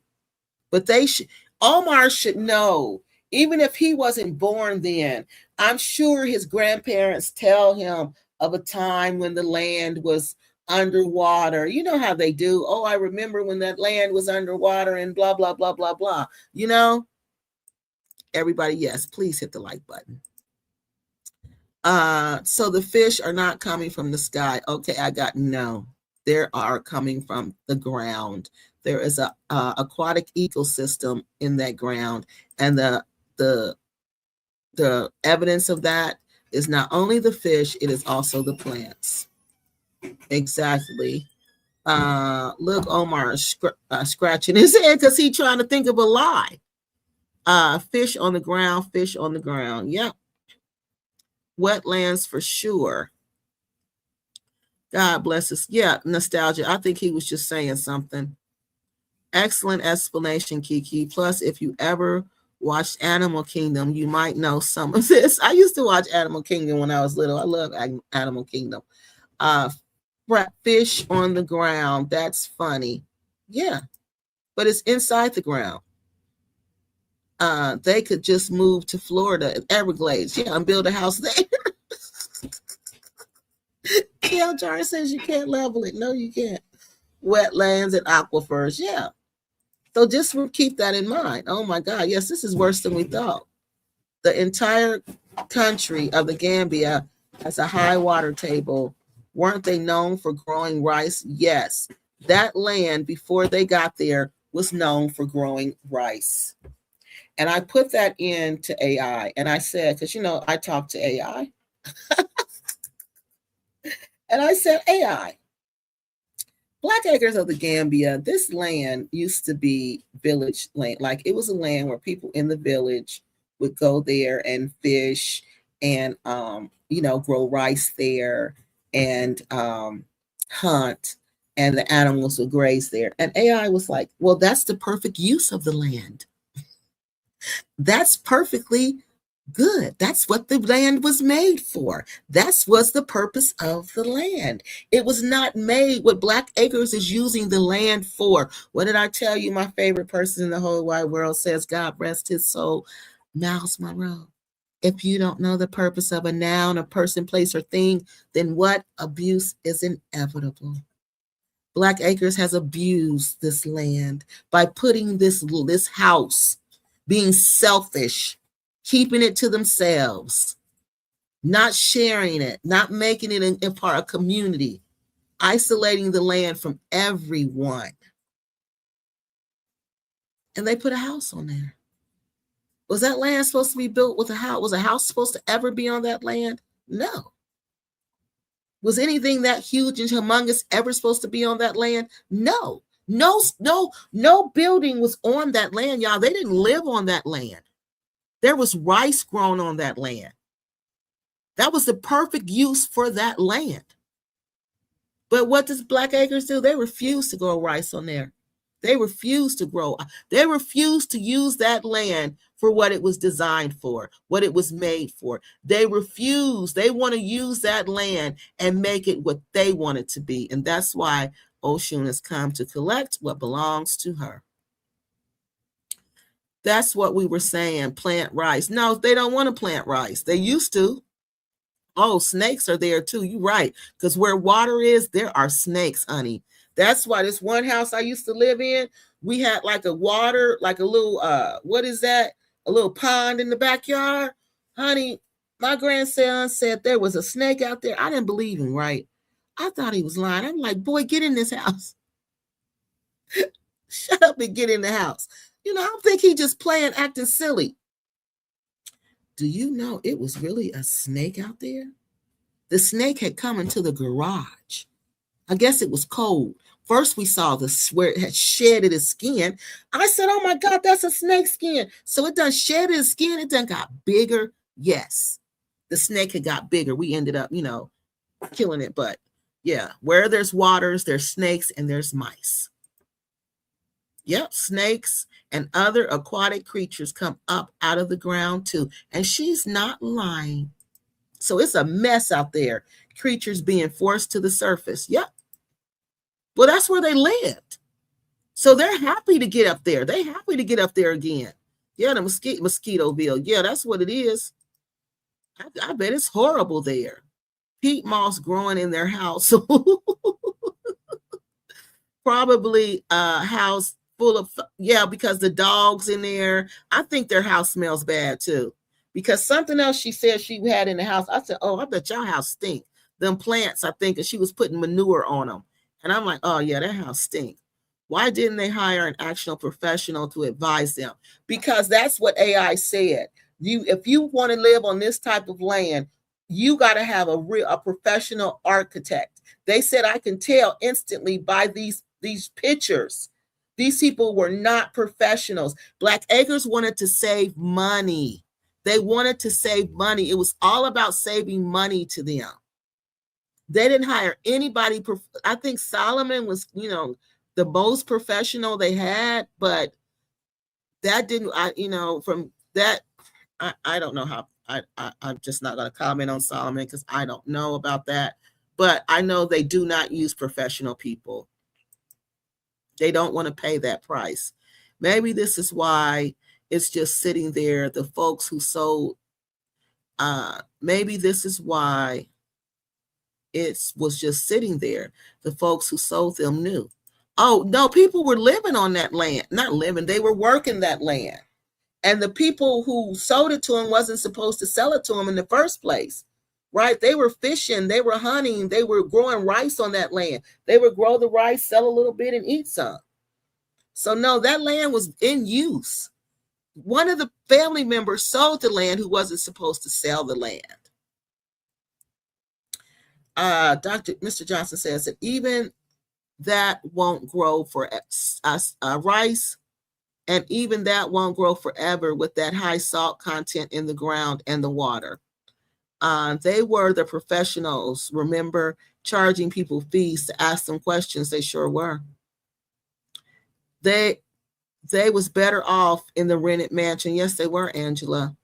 Mr. Johnson says, imagine the mold in the house. Oh my God, the house is cracking everywhere. Wait till I show y'all what they said about the foundation and mosquito nets. They got to sleep with mosquito nets, I bet.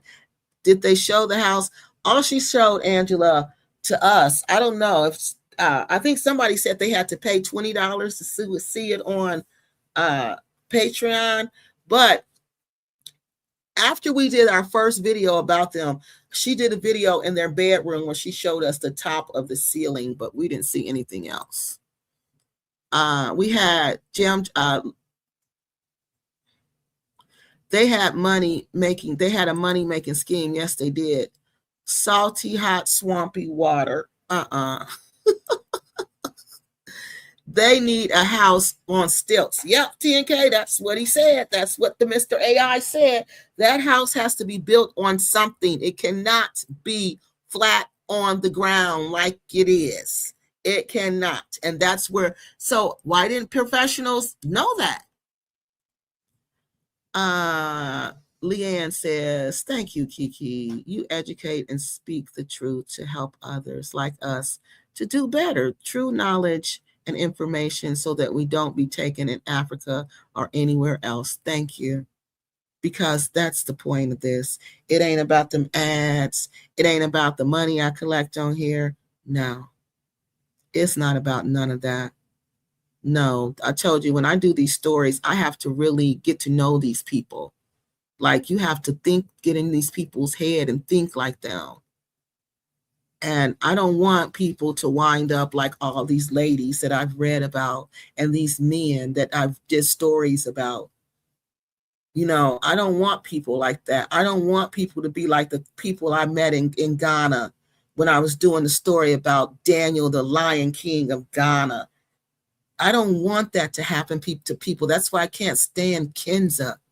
Because according to these people over there, Kenza has taken over where Daniel has left off. Daniel has been run out of town. Now Kenza and her little toy boyfriend has taken over the scam. I don't like that.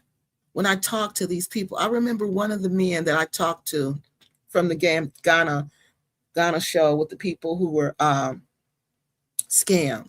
I talked to this man for an hour on the phone, just listening to this man talk about how he felt and what it felt like for him to scam them and how they trusted him. This man was pouring out his soul to me. And this man didn't even know me. We talked. That was the first time we've ever talked. And that hurt me because I know Black men don't do that. They don't do that. So for him to do that, that man was hurting. He felt like a fool because he trusted somebody. And their money is gone. Money is just gone. So yeah, I take this stuff goes to my heart. And I don't want that to happen to people.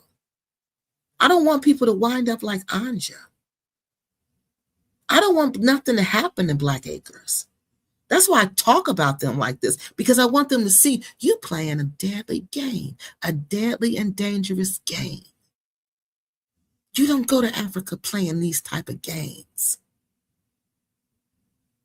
You don't go to Africa create negative energy like this, because like I told you, it will backfire on you.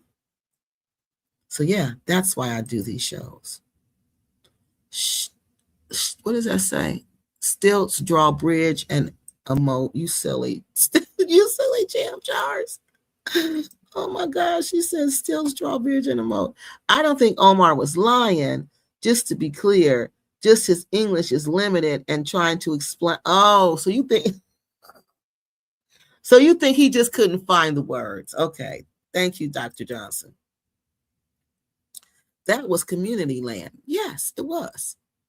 And you got to understand, in community land in Africa, you could just go there. Like in Cameroon, you could go there and live on that land. You can get the sticks. Cut you down some trees, build you a house on there, a structure on there. You can live on there. When you run into hard times, build you a mud hut out there. You could live out there, and you didn't have to pay any rent till you got yourself together. You could hunt, fish, sustain yourself until you got yourself together. And then when Black Acres bought it, it was over. They couldn't do that anymore. Yes, they promised that they would see the house. We would see the house. Yeah, they never showed us that, etc. But they didn't happen. They changed soon as it was finished. People was happy for them, but they became paranoid. And you see how they started talking to us? Oh, that's when I was tired of her. When she was on there talking about us being fools for having to work and how they worked hard and it paid off. And now they have this house, this 4,000 square foot mansion that they bought with their money, which was a lie.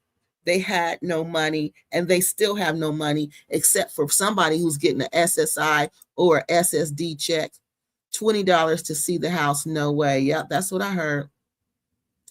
T&K says, what do they do with all their scam? Well, they were living off of it, T&K. They didn't have really any income. I think when Rick got a certain age, how old is Rick? 60 something? Because you can get your Social Security when you're 62. So maybe he filed for Social Security to get his retirement. I don't know. But before then, but you know what? Where they get money from? I told y'all. You know how people send trailers to Gambia on those ships? Well, once the trailer got there, they pay for the trailers. People who buy the trailers, they don't have any place to store the trailer, right?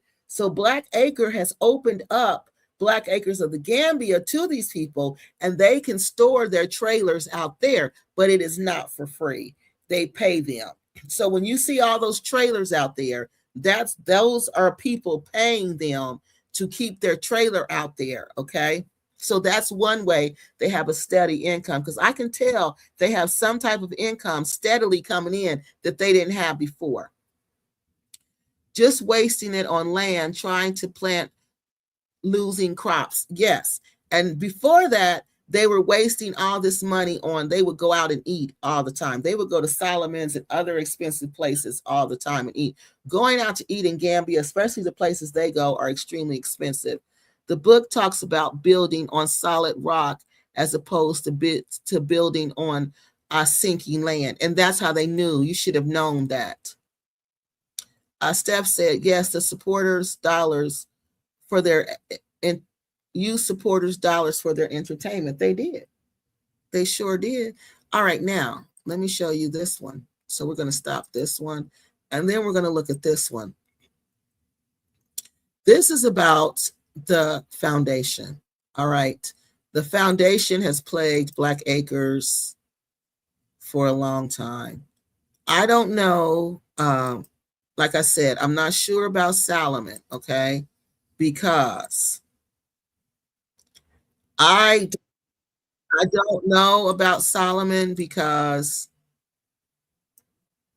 I wasn't really following that story like that. I knew there was problems. I don't know if he was a professional. I knew he said he was a professional from Nigeria. I know that, but I don't know. I can't sit up here and say the man was lying. He wasn't an architect, but I know he couldn't have been an architect, because there were problems. All right. Now this is Black Acres talking about this foundation. Now I'm going to we're going to watch a little bit of this about the foundation, and then I'm going to go back and we're going to analyze it with AI and see what they think. All right. Why is it cracking like this? And this is just the hall. I'm gonna show you all the other places. That's one. This is the bedroom in here. Look at that down in there. It's not supposed to look like this after. It's just holes everywhere. Holes everywhere? Yeah, not the branded holes, but the holes. And this is the bed, one of the kids' bedroom. Get your moolah dog. This is from the bathroom, kids' bedroom. One of the Ooh, bedrooms. wow, This that's is a bad one. Just cross, right across. Look at that. Let me turn this around. I know I'm Okay. guys. But yes. All right. Across. That Another meets right that here. right there. Let me stop Going that across. before I go any further. All the rooms That right there should have. Let's see. This is how you know they didn't know what they were doing. It wasn't their money. It was our money. They didn't work for that money, so they really did. Okay, I did put them on. What I do wrong? Okay, what I do wrong? I messed up something. Y'all said put your glasses on. What I do wrong? I read something wrong. Okay, y'all tell me what I say wrong so I can go back and fix it. I got them on now. Tell me what I need to fix, y'all. Okay, so this right here, this was a big problem from the beginning, and there's like I always said, the spirit world will always give you signs. So they're giving these people signs. All those, the fish in the water was a sign. This land belongs to the water. All right. They ignored that. They was like, oh, that's a blessing, blah, blah, blah. All right. So then here's another sign. This thing is cracked from all the way across.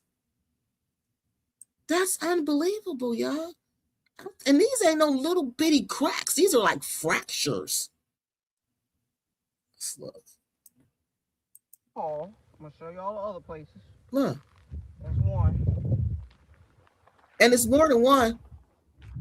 This is the bedroom in here.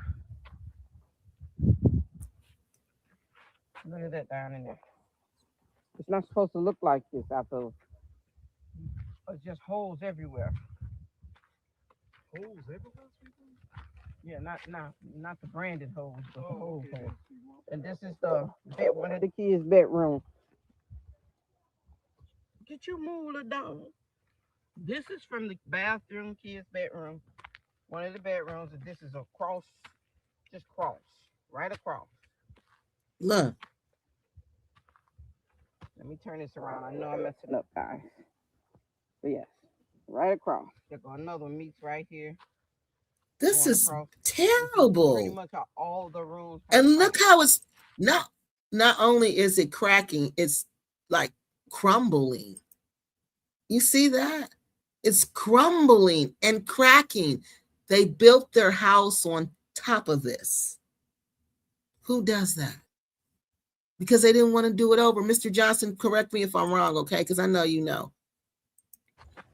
We'll go to the next one. That's one bedroom. Over here. Wow. Ouch. To me, it's a shabby job. I paid extra to do the foundation to make it stronger, as he would say.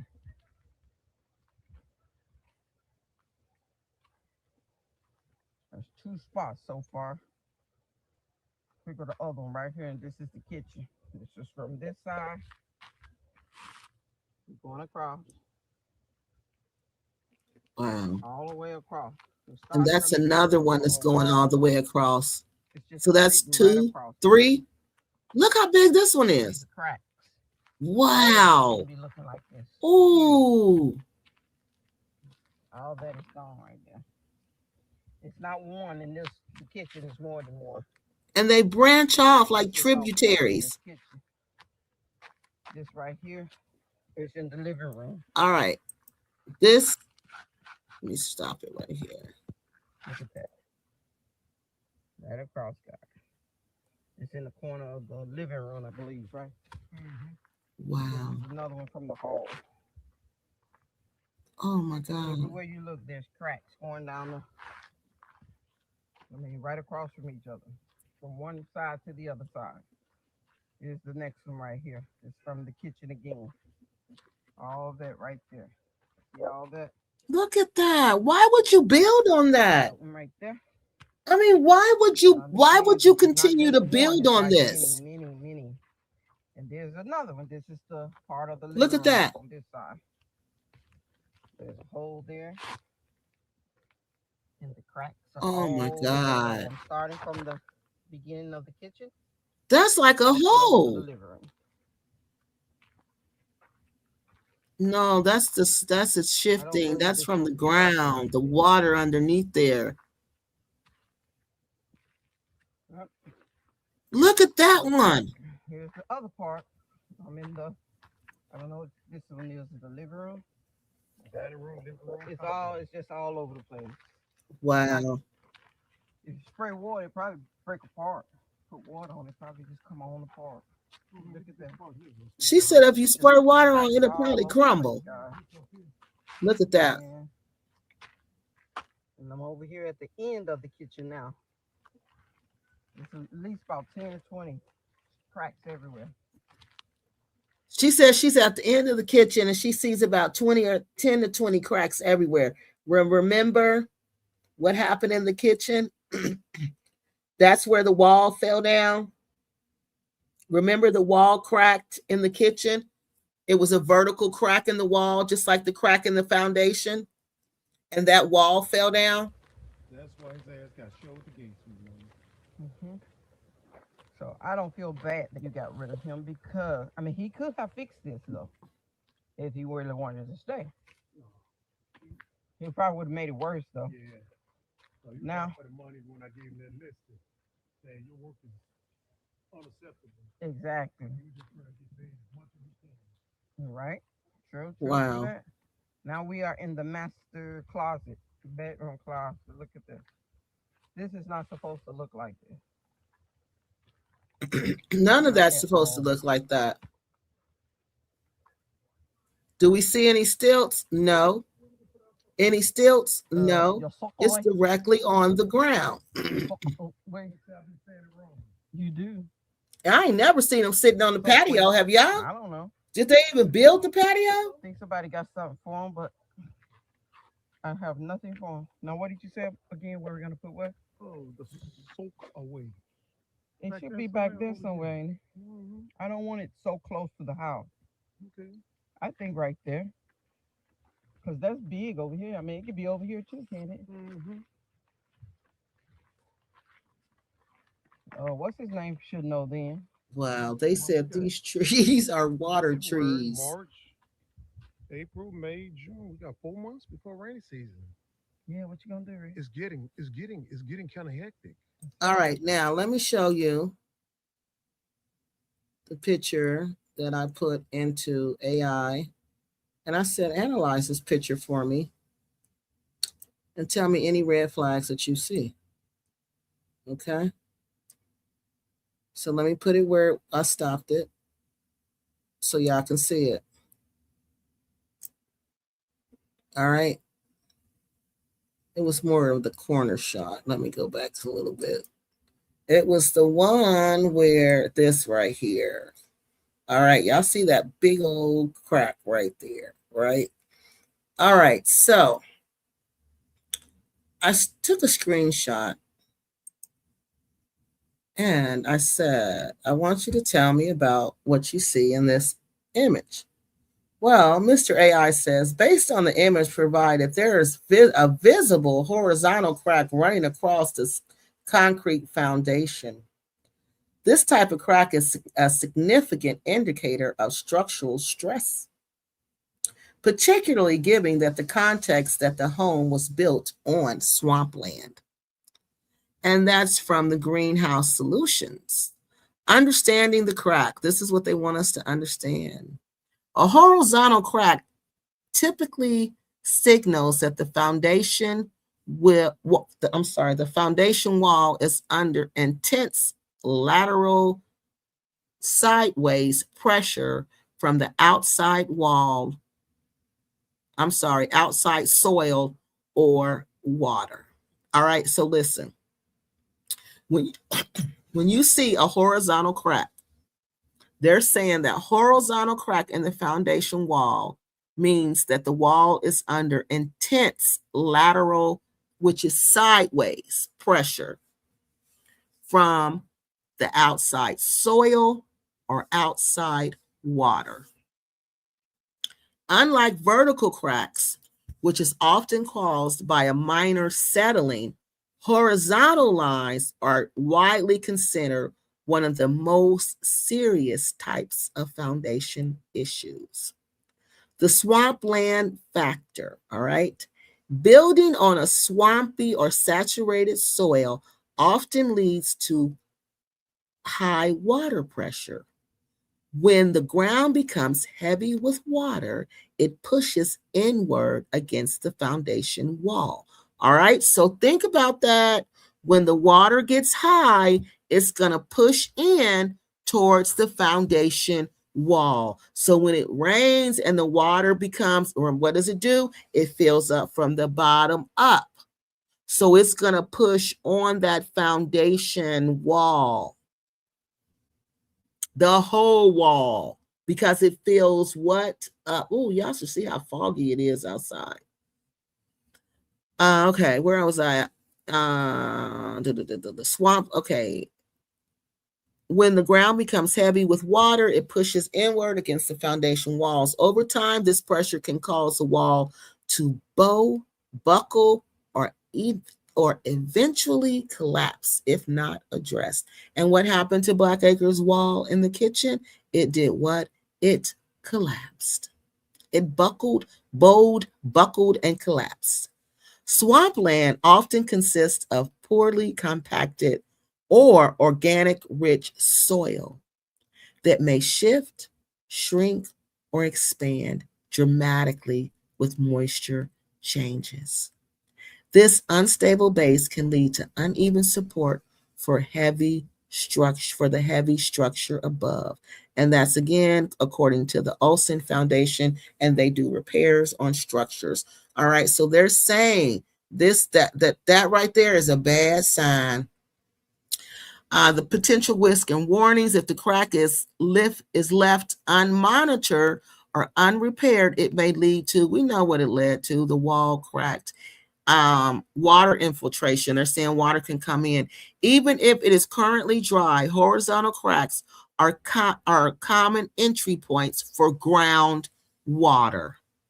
What did they just say? Those horizontal cracks. That's an entry point, because what's pushing up against the foundation sideways and making it buckle like that? The water. Oshun coming back to reclaim what belongs to her. She doesn't want that house there. That house is not supposed to be there. The purpose of that land is not for Blackacres to build a house. The purpose of that land is to feed the people. Even it is currently dry. Wait a minute, where did I drop off that? Okay. If this crack, okay, we talked about that.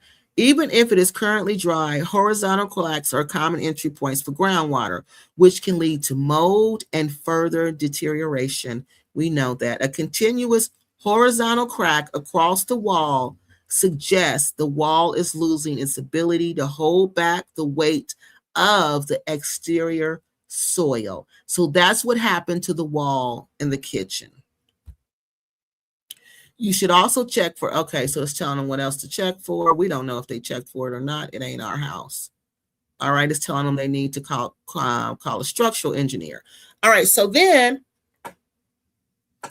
I put another image in there, all right? And it said this: the image shows a significant crack and separation in the ground and the foundation which are classic signs of structural failure. So the other one said that the structure had weakened, and all I did was go up and down this crack. So you see this crack right here. All I did was go up and down that crack. I took 3 shots, and I put this crack from this part here, right where this little heel is, and then whatever that is where it goes down.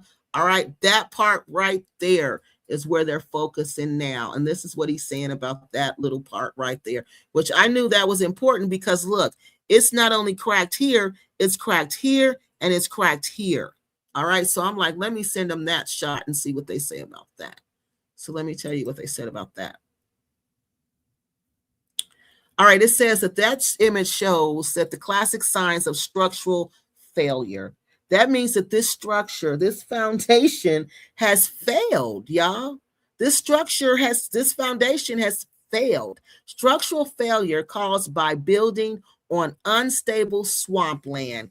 In a riverbank environment like Seafold, these cracks indicate that the house is already experiencing differential settlement, meaning different parts of the structure are sinking at different rates. I told AI this house was in the Seafold region of Gambia, West Africa. So all they did was went over there and looked and seen what kind of soil was over there, looked and seen what was going over there, and then they put it all together and said, oh, that's exactly what's going on. This differential soil sediment was what's causing this foundation to look like this. And when they looked at the cracks, he said the deep, jagged fissures visible in the soil and concrete are caused by several factors common in the River Gambia region. So that red region by the River Gambia, these are common things, okay, because of that environment.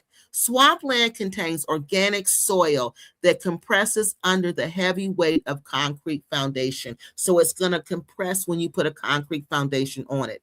As the soil squishes down, it creates voids, causing the foundation to crack as it loses support.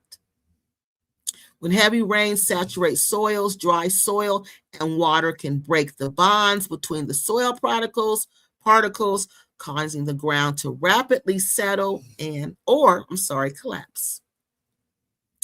The Gambia has distinct wet and dry cycles.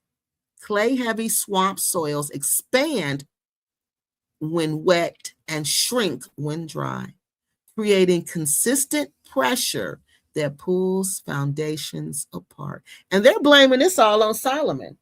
We know they were blaming it all on Solomon because they fired him. Remember, they fired him. They said all this was Solomon's fault. Well, maybe he didn't know either. Maybe he just didn't know either. All right. Erosion is also proximity to the river means groundwater is constantly moving.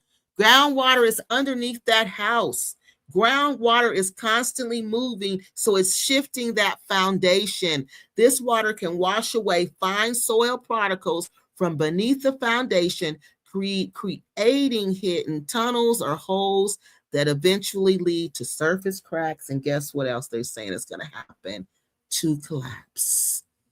This is a major, major problem. Building a standard foundation on this land without specialized engineering is extremely risky. These are not just cosmetic hairline cracks. Any crack wider than a 1/4 inch, about 6 millimeters, or one that shows a change in elevation. See how it changed in a change in elevation? It went up and over. It kept moving. One side higher than the other side. This is a serious structural warning. Serious structural warning. Cracks in the foundation allow moisture to seep in, which can lead to mold, rust, and internal metal reinforcement rust. You know that rebar that was sticking up? They saying that can rust. All right, that can cause that to rust, which can lead to mold and that rusting, and which will further weaken the concrete. If the look, Guess what they said? Potential collapse. What did I tell you? Didn't I tell you that? Didn't I say that house is going to collapse? Potential collapse. If the cracks continue to widen, or if the soil continues to erode toward the river, and it is eroding, they're out there now trying to fix it. The foundation may eventually lose its bearing capacity entirely, leading to a partial or a total building collapse. That's what I've been saying for I don't know how long. A partial or a total building collapse. Wow. All right, now let me get your comments and we're going to go do the fence real quick. That's really sad, though. They are living in a floodplain. Their poorly built wall around the land will be falling sooner than later. And yep, that's what they said. And we're going to talk about that next. TNK is looking shocked. Yeah. So their daughter's still there, one of them, and have a YouTube. Yeah, she's still there. Yep, those glasses are neat, honey. I got them on. I am. And probably still cracking underneath the house. It is. It cracked because they didn't water it for 2 days as advised. The builders were supposed to remain on the site, but Ricky and Cynthia threw them off, so it dried out too quickly, which caused the cracks. It did say something like that, that could cause the cracks also.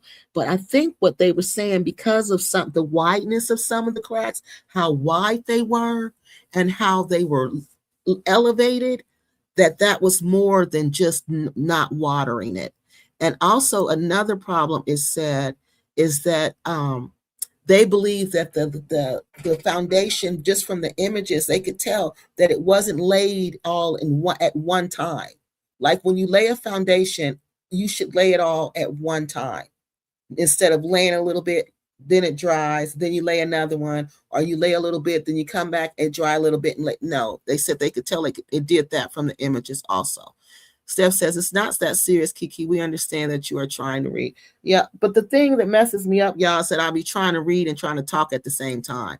And that is difficult because I try not to have any dead space, because the way I was trained to do this is that you don't have dead air, but a lot of people do. So I try not to have dead air. Experience, not entertainment, but it's no problem, Kiki. Oh, okay, thank you. Oh, where did I say that? Experiments. Oh, I'm sorry.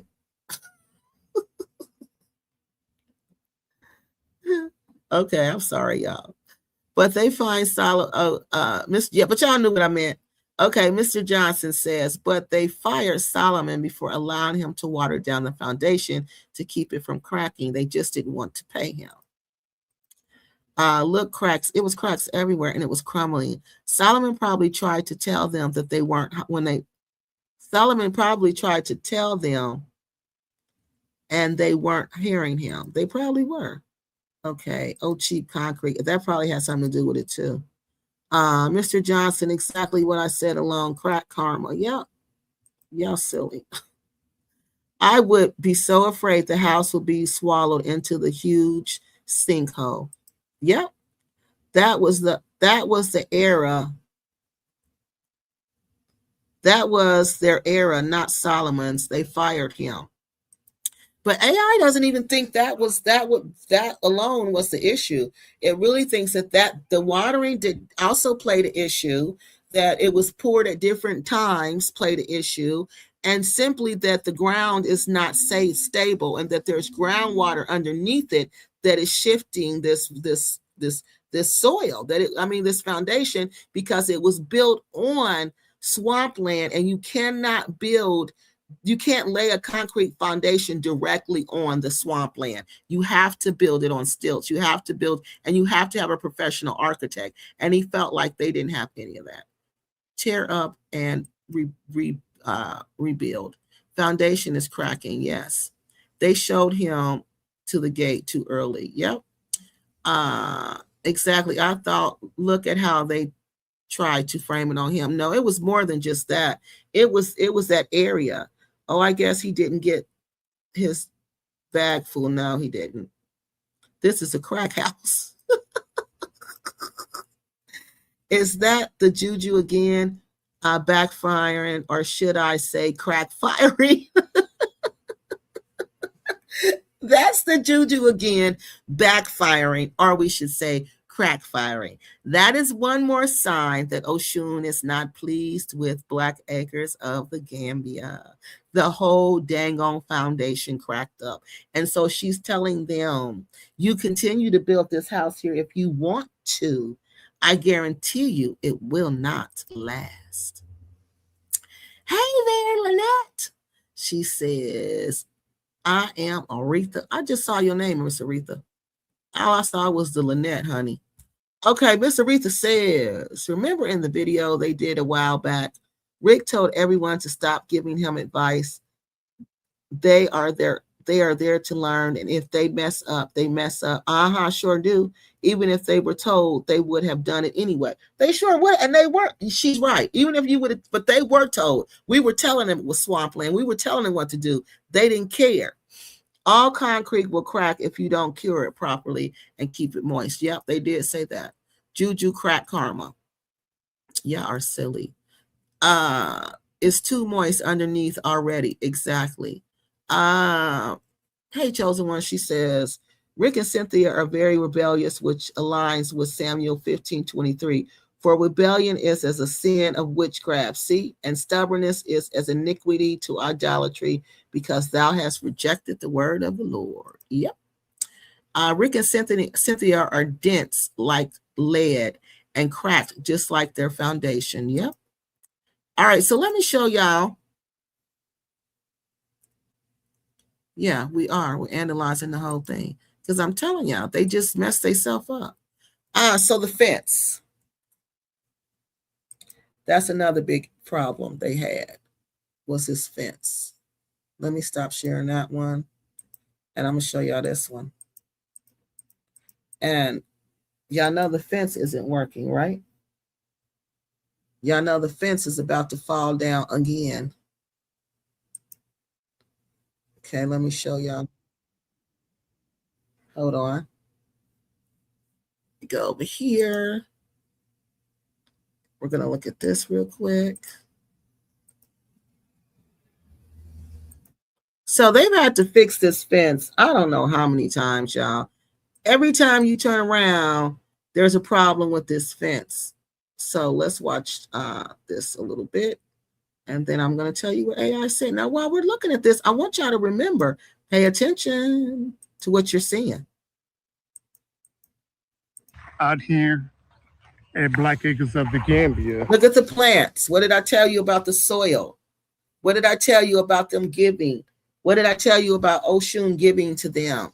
That when she is pleased with you, she's going to bless you. You're going to have land. You're going to have crops to eat. Look at those trees. Look at that soil. Nothing is there. Look, you can tell it's salt. Look at how look at the color of the trees, that little lime color.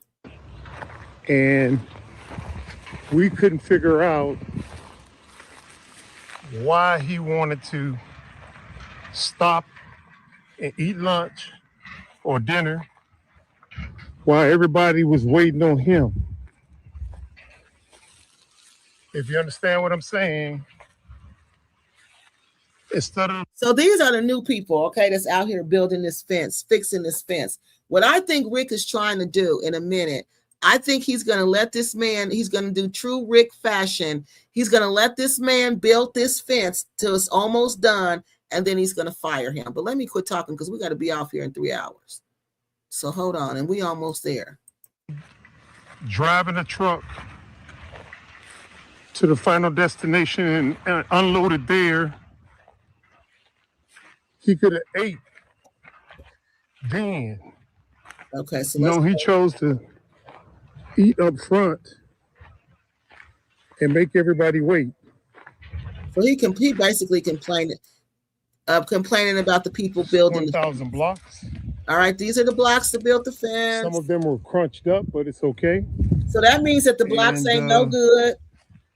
And this is the Look fence. at that. We don't like that right there. How that rubbish or firewood or whatever the case may be just hangs over the fence. Got to take care of that. So my man saw a dilemma with the next load of blocks coming out. We got rid of that last driver because he was too problematic, and we're in the process of looking for another one. And here's something we didn't encounter, not finishing the fence last year. Did it after rainy season. So my man says, what, this is a problem, right? So we need to clear this all out all the way to where? What do you say we got to clean? 3 meters from the fence? Yeah. Okay. This. Mhm. So we can put fire here. Also, if you want to do this, you can. Now, if you have to walk here, you can do it. It's too much, yeah. That is too much. Okay. I'm supposed to clear this from here to last side. Okay. You can clear and go this at least put fire like this. 3 meters. 3 meters, yeah. Okay. That's why you can stand here. If you fire go like this, you can go to this side again to put fire. Okay. So what all do you clear? You just clearing just this to the end? That's it? No, we want to clear from here to here. Not the end, to the end of that. So you go all this way, then you go this way, and then you go that way? Yeah. Okay, then. All right. Okay. And so you'll burn the firewood down here, or you'll burn it down here? We can burn it here. Down here? We can clear this side. Yeah. We'll clear this one. Burn inside here. Okay, then. Yeah. So we're going to clear this side, This side and the last side. this side, and then this side too, right? Huh? And this one again. Okay. Over there. Okay. So we put fire inside. All right. That time this place is clear now. Okay, then. Gotcha. Because it looks like this right here, guys. You can't get a wheelbarrow through here. Okay.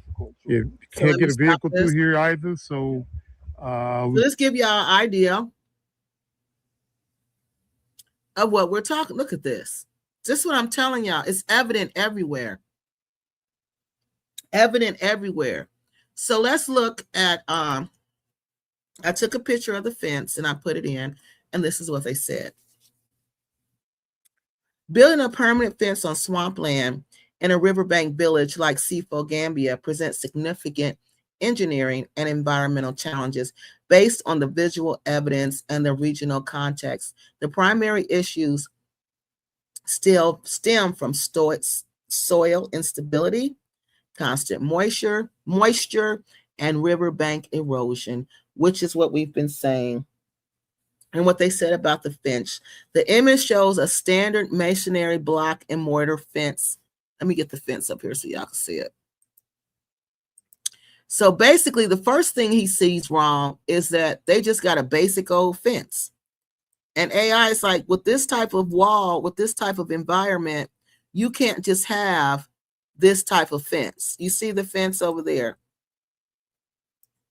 You can't just have this brick and mortar. You can't just have this type of fence, okay? That's the fence. This fence has been falling down, having issues for I don't know how long, but this is why, okay? They said the first thing they noticed is that it's just a basic block and mortar fence with an exposed vertical rebar pillars. This is a type of construction on swampland. For this type of construction on swampland, the following factors are likely to cause its failure. So they believe this type of structure on this swampland is going to fail. And we know that because the fence has fallen several times. Swamplands consist of saturated soft soils that cannot support heavy concentrated weight of concrete blocks. Without a specialized floating or a deep piling foundation where it's like built on something, the fence will eventually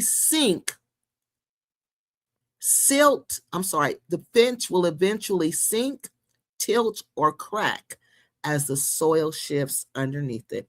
And how many times do we look up and we see the fence is leaning to one side? They said it's going to rot. Constant exposure to high water tables leads to moisture wicking up through the porous concrete blocks. The weaknesses, the mortar over time can cause the internal rebar to rust and expand, leading to spalling where the concrete breaks away from the metal. Wow. And that's what happens. That's exactly what happens in the corner. We see the concrete breaking away from the metal and the thing just leaning over and dropping. Being only, I said 100 meters, but I don't know how far it's, babe. I know they're not that far from the river Gambia. The land is subject to lateral erosion. As the riverbank gradually washes away, shifts during the rainy season, the ground supporting the fence literally disappears. And as you can see, he calls himself on one of the other videos. They're supposed to be fixing the fence. They're supposed to be reinforcing the fence, but no, it wasn't right. During heavy rains and floods, water builds up behind the solid wall again because the walls have no weep holes or drainage. Well, in the new one, he does have a drainage there, but it's not right. The weight on the trapped water. So they do have drainage in the other one, but the drainage is not hooked up right because once again, Rick did not hire professional people to do the job. All right, so they're saying that the Gambia is increasingly prone to flash floods and sea level rises. A solid fence acts like a dam, catching debris and increasing the force of the flood waters against the structure. And they're right, because when the water comes, it builds up outside of that fence and it presses on that fence. That is so true. Proximity to the river in this region often means the soil is saline, and that's what Mr. Johnson keeps saying. It is salty. It is salty, which is highly corrosive to standard construction materials like untreated cement and rebar. So it's going to make the cement corrode. It's going to make the rebar, whatever they built that house with. This river, Oshun, is going to, her elements are going to destroy that house from what? The inside out. The inside out. Removing natural vegetation to build near the riverbank significantly exacerbates erosion risk, creating a cycle where the land becomes less stable and the more it is developed. Wow. So the more you develop this land, the more it becomes less stable, the more it rejects you, Rick and Cynthia. The more you put into trying to make this land yours, Rick and Cynthia, the more Oshun rejects your deposit and tells you, I'm coming back for what belongs to me. Now, the final area we're going to look at is this dang on suckaway. It's another way that we know. Oh, here's the fence part too. This is also part of the fence. This is one of the pictures I actually put into AI. Let me show y'all this one. All right, let me stop sharing that one.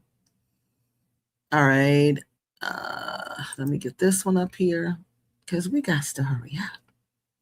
We said no longer than that, 3 hours. All right, so this is the other one. Now, suckaway should not be emptied as many times as Rick and Cynthia has been emptying them. That's why I was curious about them. I'm like, wait a minute, there ain't no way this suckaway should be having to be empty. I think it was almost 2 times in 1 year this last time. So I knew something was wrong there. So let's see. This is also the fence. This is where I want to show you all the cracks and stuff. So Cynthia has this man coming to fix the suckaway, empty the suckaway. Welcome back, family. We are here, guys. Of course. Oh, y'all can't see it. Hold on. Oh, yes, y'all can. Okay. Okay, y'all can see it. Okay, good. All right, let's go. Emptying this tank again back here. It was this is this well, not the second time this year. Actually, we are in March, heading into April. And you know what? Look at all this look at all this trash behind her house. I know there's got to be snakes, rats, everything. You can't tell me you living your best life living like this. You cannot. Cynthia needs to stop. And remember when they moved in, y'all, they didn't have windows. Remember that? Remember when they moved into this house, they did not have windows. Yes. Did y'all know that? I did. But it's early. We normally get it around May, June. This year it filled up faster on. I don't know what it is. I don't know if it was built poorly or what, but it is full. I mean, really full this time. It could be where also the painters was when they were painting back in December, I believe, that they were using the water. It could have been everybody, me, more showers and a lot of, man, I've been taking a lot of baths, so, but more of the washing with the washer machine. So, and it filled up again. They could be, the thing is too small. That's what I think it is. And he said he can make it where it's expendable for, he's going to build it up a little higher, which is, I'm going to go over here and show you these things, guys. Because I think we did this. You guys were here in what, November or December? December. You weren't, yeah, it was around there. December? Yeah, I knew it. And we just had it drained back in December. I know it wasn't the beginning of this year, but anywho, guys, he's saying these things are not built properly.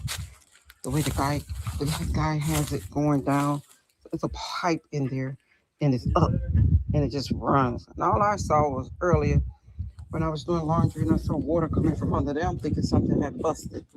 So that's what it is. And these things are right here. What he's gonna do is bring this up some, like that stand there. He's gonna break all of this on the ground, rebuild it, and it'll be up somewhere. The pipe will go straight to it, and he said more space. So that's what we're going. Are they gonna get that one, or it's gonna run once it's empty, right? That one all the way at the. Okay, so it's only two here. This is only for the bath water and the kitchen water. And these shouldn't be getting full that fast, but we're gonna see what happens. We're gonna take them all out. It's about 6 over there and 2 here. So we're gonna redo it all. We see how it is, but might as well empty right here. So that's how we do. Guys. So, wait, let me let y'all listen a little bit more. I don't want nothing spilling over me to be cautious, so we're gonna go ahead and empty it, even if it takes that long. I mean, it's fast. All right. It popped up. Hey.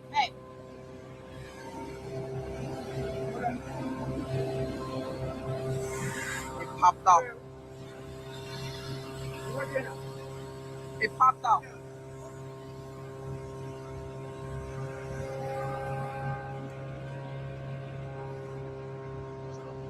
Pipe popped loose, so they gotta put it in there, right? But anywho, guys, I'm gonna get out the way.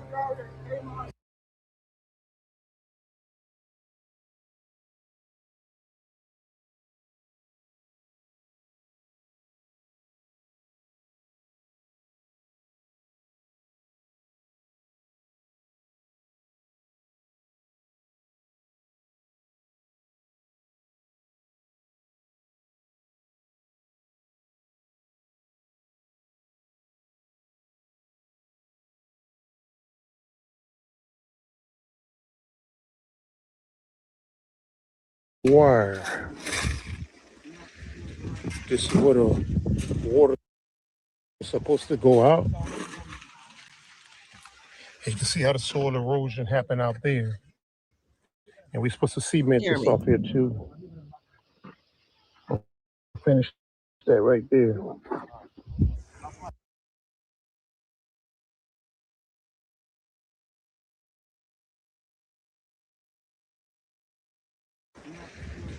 This is where the water's supposed to go out. And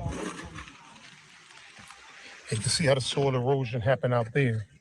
And we're supposed to cement this off here too.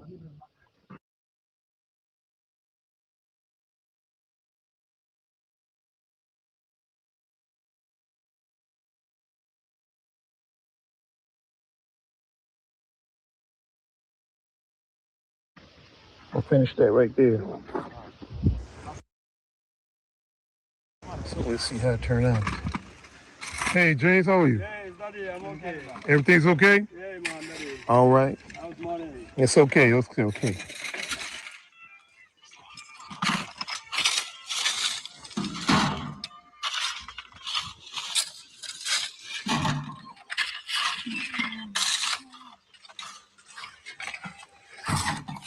Looks good. I just hope it holds during rainy season.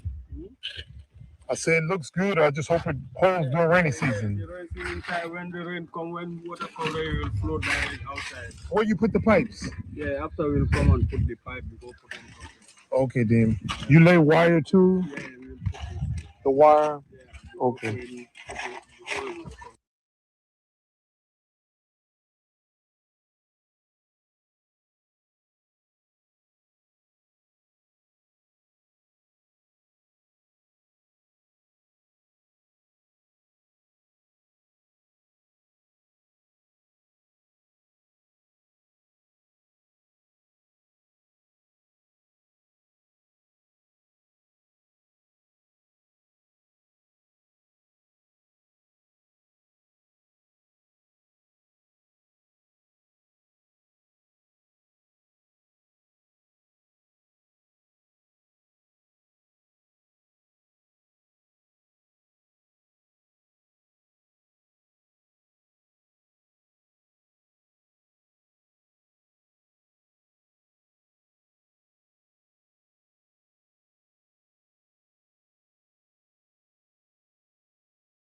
Oh, y'all didn't hear me. Okay, let me go back up. I'm sorry.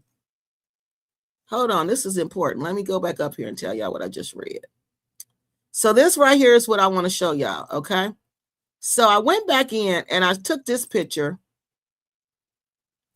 and I just said, what do you see on this picture, right? Because I knew that part didn't look right. I just kept taking different screenshots and no, I had stopped talking. Wait a minute.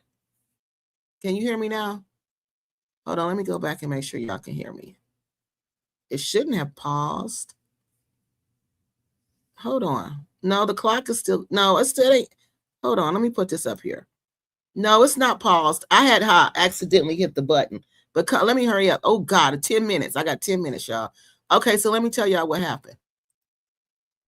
So I put the image in and it says, with that right there, okay, is what you're looking at. So it says, what I see. The fence has no real foundation. Look at the wall. You can literally see voids underneath it. Rocks are just stuffed under the concrete.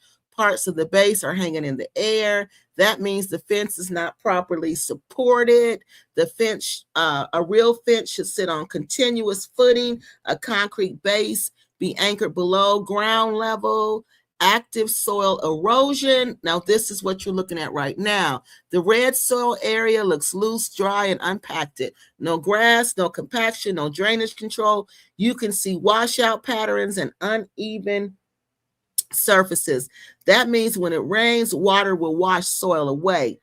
The ground under the fence will keep disappearing, undermining already happening. All right, this is critical. The wall already has gaps underneath it. The soil has already been washed away. This is not a future problem. This wall is already falling apart. And this is the new wall Rick is putting in now. This wall is already falling apart. The posts are not properly anchored.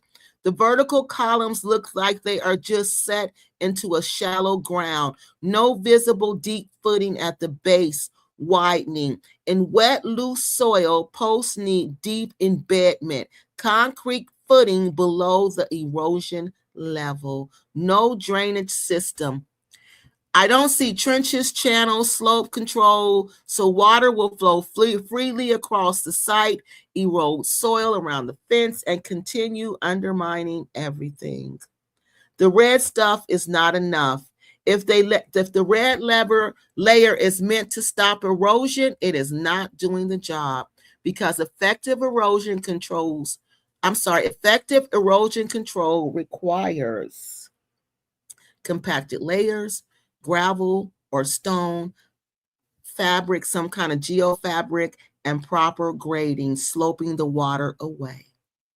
Loose dirt will wash away. What this means, the fence will not stay stable long term. If nothing changes, it will tilt, sections will crack, and it will eventually collapse. This is connected to everything. Foundation issues mean the house will sink. The suckaway failure, water is not draining. And the fence erosion, soil is washing away. All right, so let me go to the suckaway real fast. This is erosion. That red stuff is not, this is all erosion, and the lack of, which is from a lack of the drainage. It's lack of drainage. That's why you see erosion like that.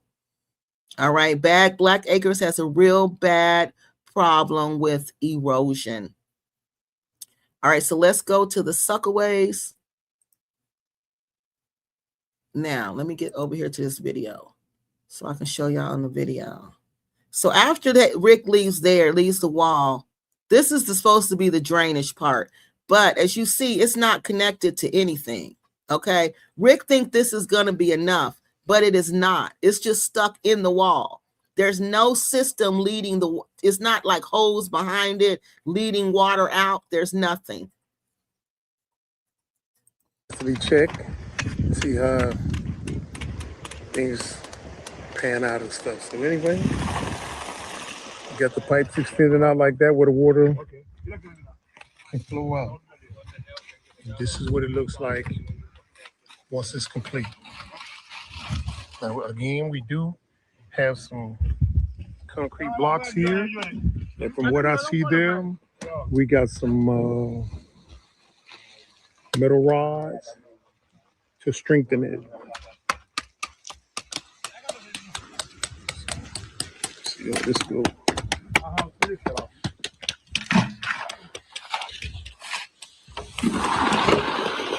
So what they say about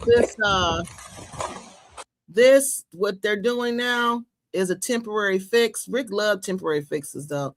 This is just a temporary fix because there's no real control going on. It says what they're doing looks like a temporary surface fix to make it look neat and somewhat controlled, not a real erosion solution. It might help a little in the very short term, reduce minor surface runoff, but it will not stop erosion from heavy rain, protects against water flow from the riverside, prevent long-term ground loss near that wall. All right. If strong rains come or waterfall flow increases, this is a setup and is very likely to fail or wash away again.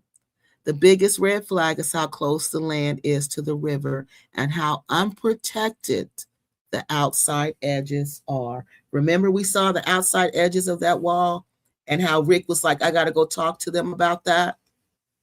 Yeah, that's a sign, all right, this is going to fail. Now, let me get you to the suckaway so we can hurry up.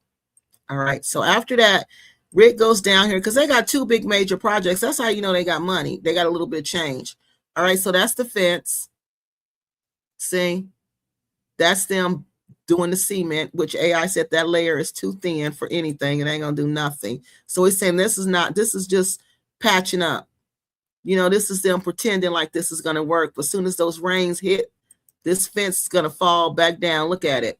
You can see it leaning now. It's not even straight. And it said this, see how it fell right here? That's what it's going to do. It's going to detach from those posts because they're going to rust from the salt. All right, so now he comes back to the house where Cynthia is back at the house. Oh, maybe this isn't the one. Well, he goes back. Oh, I'm sorry. Let me go down here back to her. So this suckaway. Let me go to the picture that I put up there. Hold on. Where? This one, I put this one up there. Okay. And then I put that other one. Well, let's stop with this one. I put that up there too. All right. We're going to go to this one because I want to hurry up now. I'm tired. All right. So hold on. Let me get back there.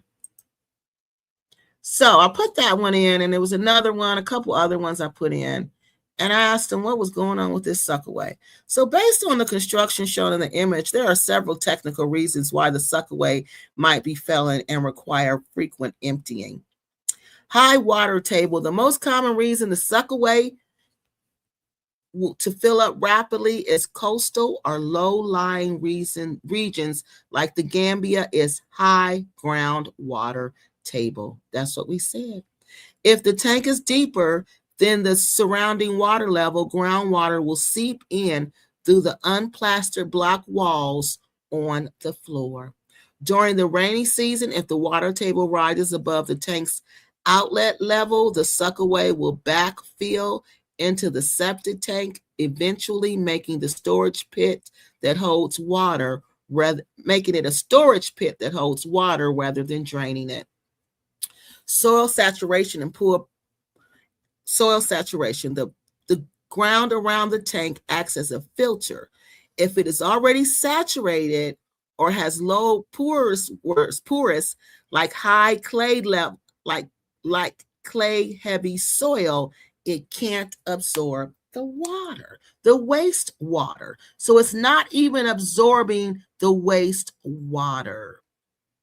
If the solid waste or grease escapes the main tank because it's missing baffle seen in the image, they said it's missing something called a baffle, and they could tell that from the image. It forms a thick slime or a biomet on the soil that acts like a waterproof seal, preventing any liquid from soaking away. And remember, she was saying something about it was bubbling up stuff.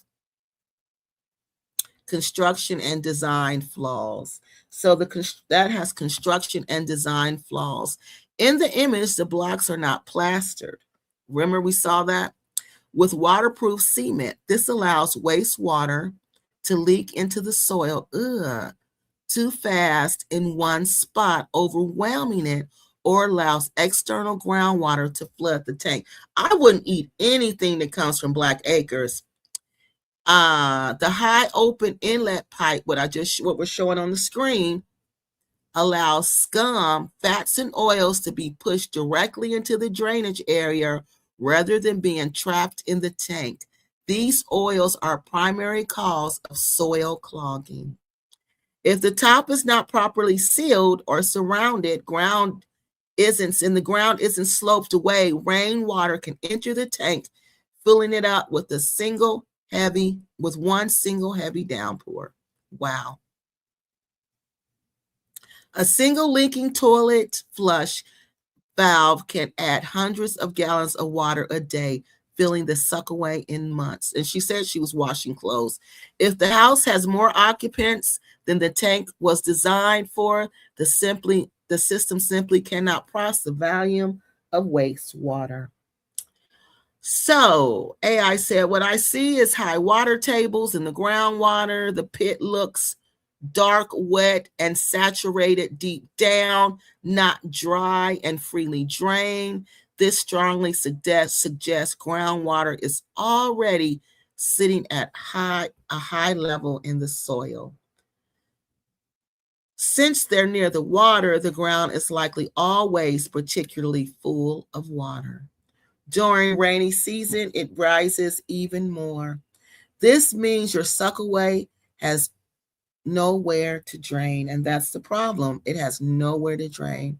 It's not actually sucking away.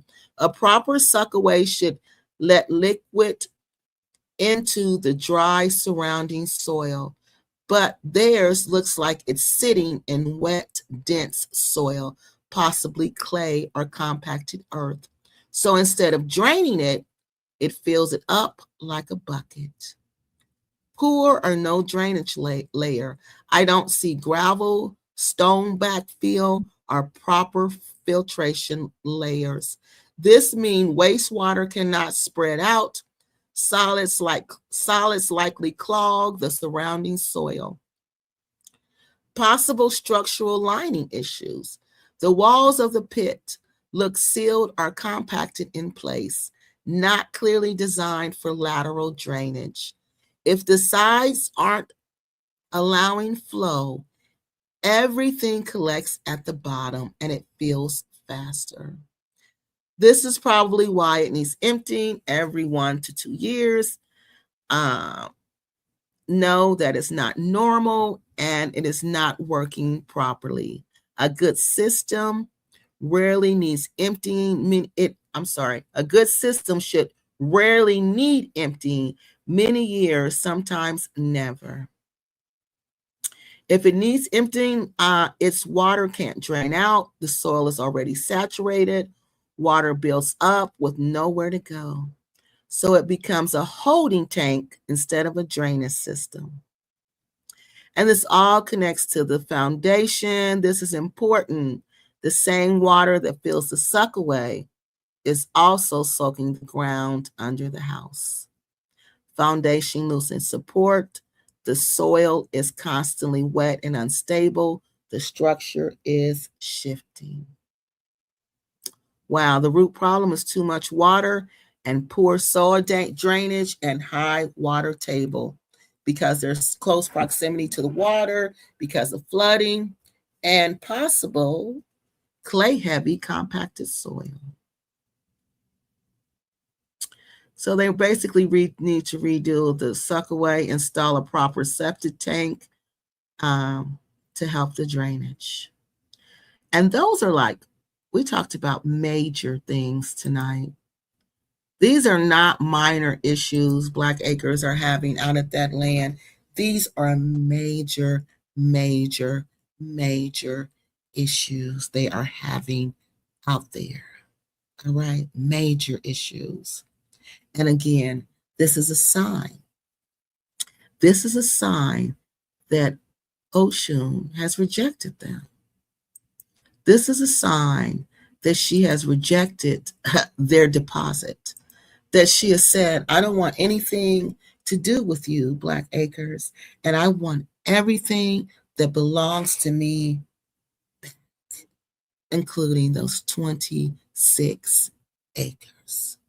And if you have any doubt that that's what's going on out there, then you tell me, where have you seen one blessing? Where have they been blessed? Their children don't want to be there. One of them has left. The other two wanted to leave, but they threatened to cut them off and have nothing to do with them. So I guess they scared them into staying, but they don't want to be there. There's no harmony there. There's no love there. There's nothing being produced there. The house that they love so much is falling apart. These are all signs that the goddess of that land, the goddess of the river, Oshun, she's not pleased with Rick and Cynthia. And that witchcraft, because this goddess is all about love. This goddess is all about fertility, virility, all of that. She's about harmony. She's about producing, reproducing, all of that. Black Acres ain't doing none of that out there. And that's how you know. The signs have been right in front of our face. that these people are evil. And even the spirit world knows it because they refuse to give them anything. Oshun has refused to give Black Acres anything. So where are they now? Black Acres is still living on that land. They're still trying to impress us. They're still trying to convince us that they're happy. They're still trying to convince us that that was the best decision they ever made in their life. But we can look around them and we know that they're lying. We know that they're lying. So that's where they are now, still living in that house that's going to fall apart any day now. Yeah, it's probably why they're always sick. You're right. Probably why they're always sick. Yep. Should be condemned. Yep. E. coli, anyone. Yeah, it's everywhere. It's everywhere. You can't eat nothing there. They shouldn't even bathe in that water. They shouldn't even brush their teeth in that water. None of that. Because it's all mixed in. Human waste is now mixed in with the soil and the groundwater, and it's all just a muck, a mess. They are polluting their own drinking water. Yes. Their own drinking water. Yeah. That's their punishment.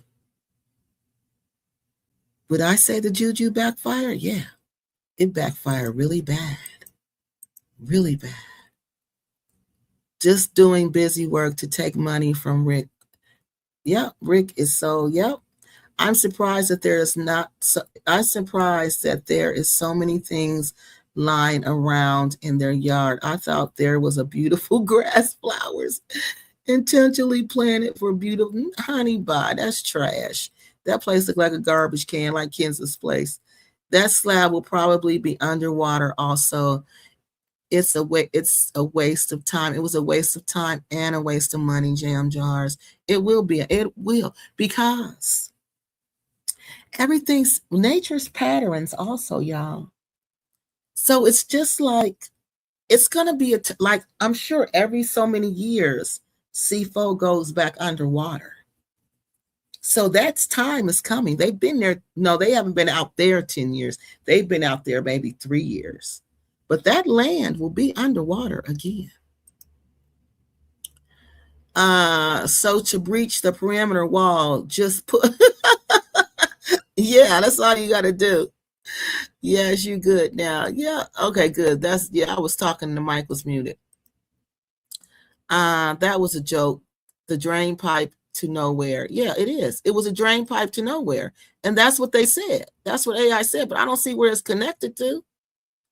Rick is learning how water is the most powerful natural cause of land erosion and how it's the most powerful natural cause of what destroyed him at Black Acres of the Gambia. It was the water. The water, Rick. It was the goddess Oshun who rules the water, who said, you will not come out here and destroy this land and destroy these people and destroy this community, not give back to them, take from them, and think that you will be blessed. Everything you do will come back to you. You will get nothing out of this land. And Rick and Cynthia have gotten nothing from that land. Nothing. Yeah, I was muted. So overgrown around the house, snake and rat. Yes, all that overgrown around the house. It looks like black mold. It probably is. Or maybe y'all saw the mold on the thing. That's the slime he's talking about. Or maybe wanting workers to small, yeah. Working construction is open. Yeah, that is crazy, especially out there. I hate to say this, but I don't think the Gambians, or at least the ones Black Acres hire, know what they are doing either. Unprofessional. They have, most of them, Rick and them hire, haven't been to school. Because, you know, if they hire somebody, because somebody built them houses I go stay in. Somebody built them. So they have architects somewhere out there. Rick and Cynthia just aren't. And see, that's the sad thing about it, because people will think all the Gambians think the fish fall from the sky. No, they don't. Well, I don't know.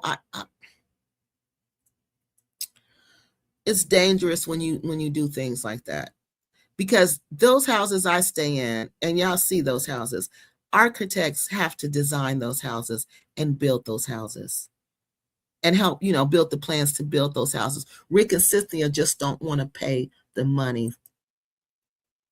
So they are building a tower structure for a suckaway now. Honey, yes. Poor bags. They don't use rebar, at least not properly. No, they don't. And that's what he said.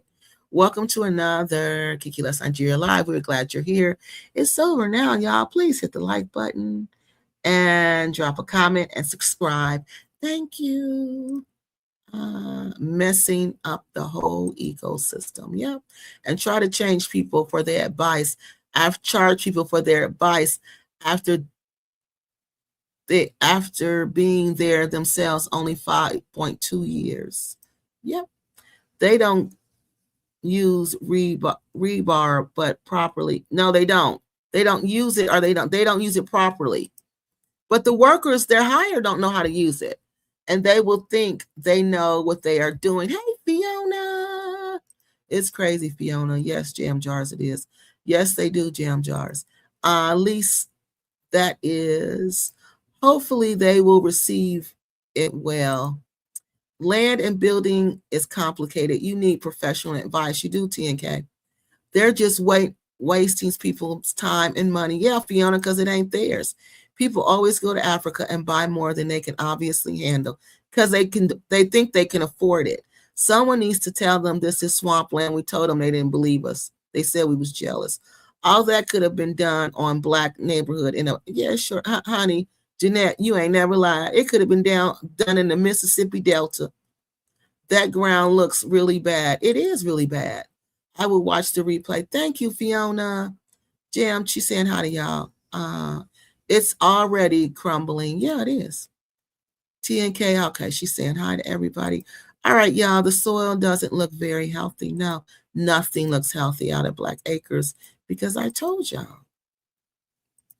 When Oshun doesn't bless you, she pulls her blessings back from you. Yeah, that means you don't need to be there. Yeah, you don't need to be there. All right, y'all, it's 3:16. It's 3 hours and 16 minutes. It's time for us to get off of here. So where is Black Acres now? They're out at Seafo.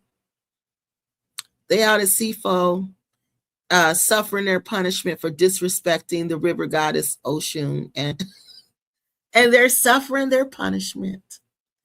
All right, y'all, that's all I have for y'all this week. Next week we are going to talk about I think we're going to go back to PVTV. Y'all remember PVTV? Well, I got a message from somebody about PVTV, and PVTV owes them money. And she wants us to warn you all about them. All right. She wants me to do a show to warn you all, to let you know about her experience with them, and to warn you all to be cautious if you decide to do business with them. So unfortunately, but they've changed the name of their channel. See, since we did the PVTV episode, they call themselves something else. So if you go and look for PVTV on YouTube, you're not going to find you're not going to find that. You think their name is something else. So we're going to talk about that also. All right. All right, y'all. Happy Easter to everybody. So PVTV is next week. I've asked him to call me, so hopefully he'll call before next week, and I can present his side of the story. All right, y'all, that's all I have. And don't forget, when we go to Africa, we're not just dealing with Africa. We're dealing with their spiritual belief systems, and we're dealing with their gods. All right. All right. So I love y'all so very much, and I will talk to y'all later. Good night.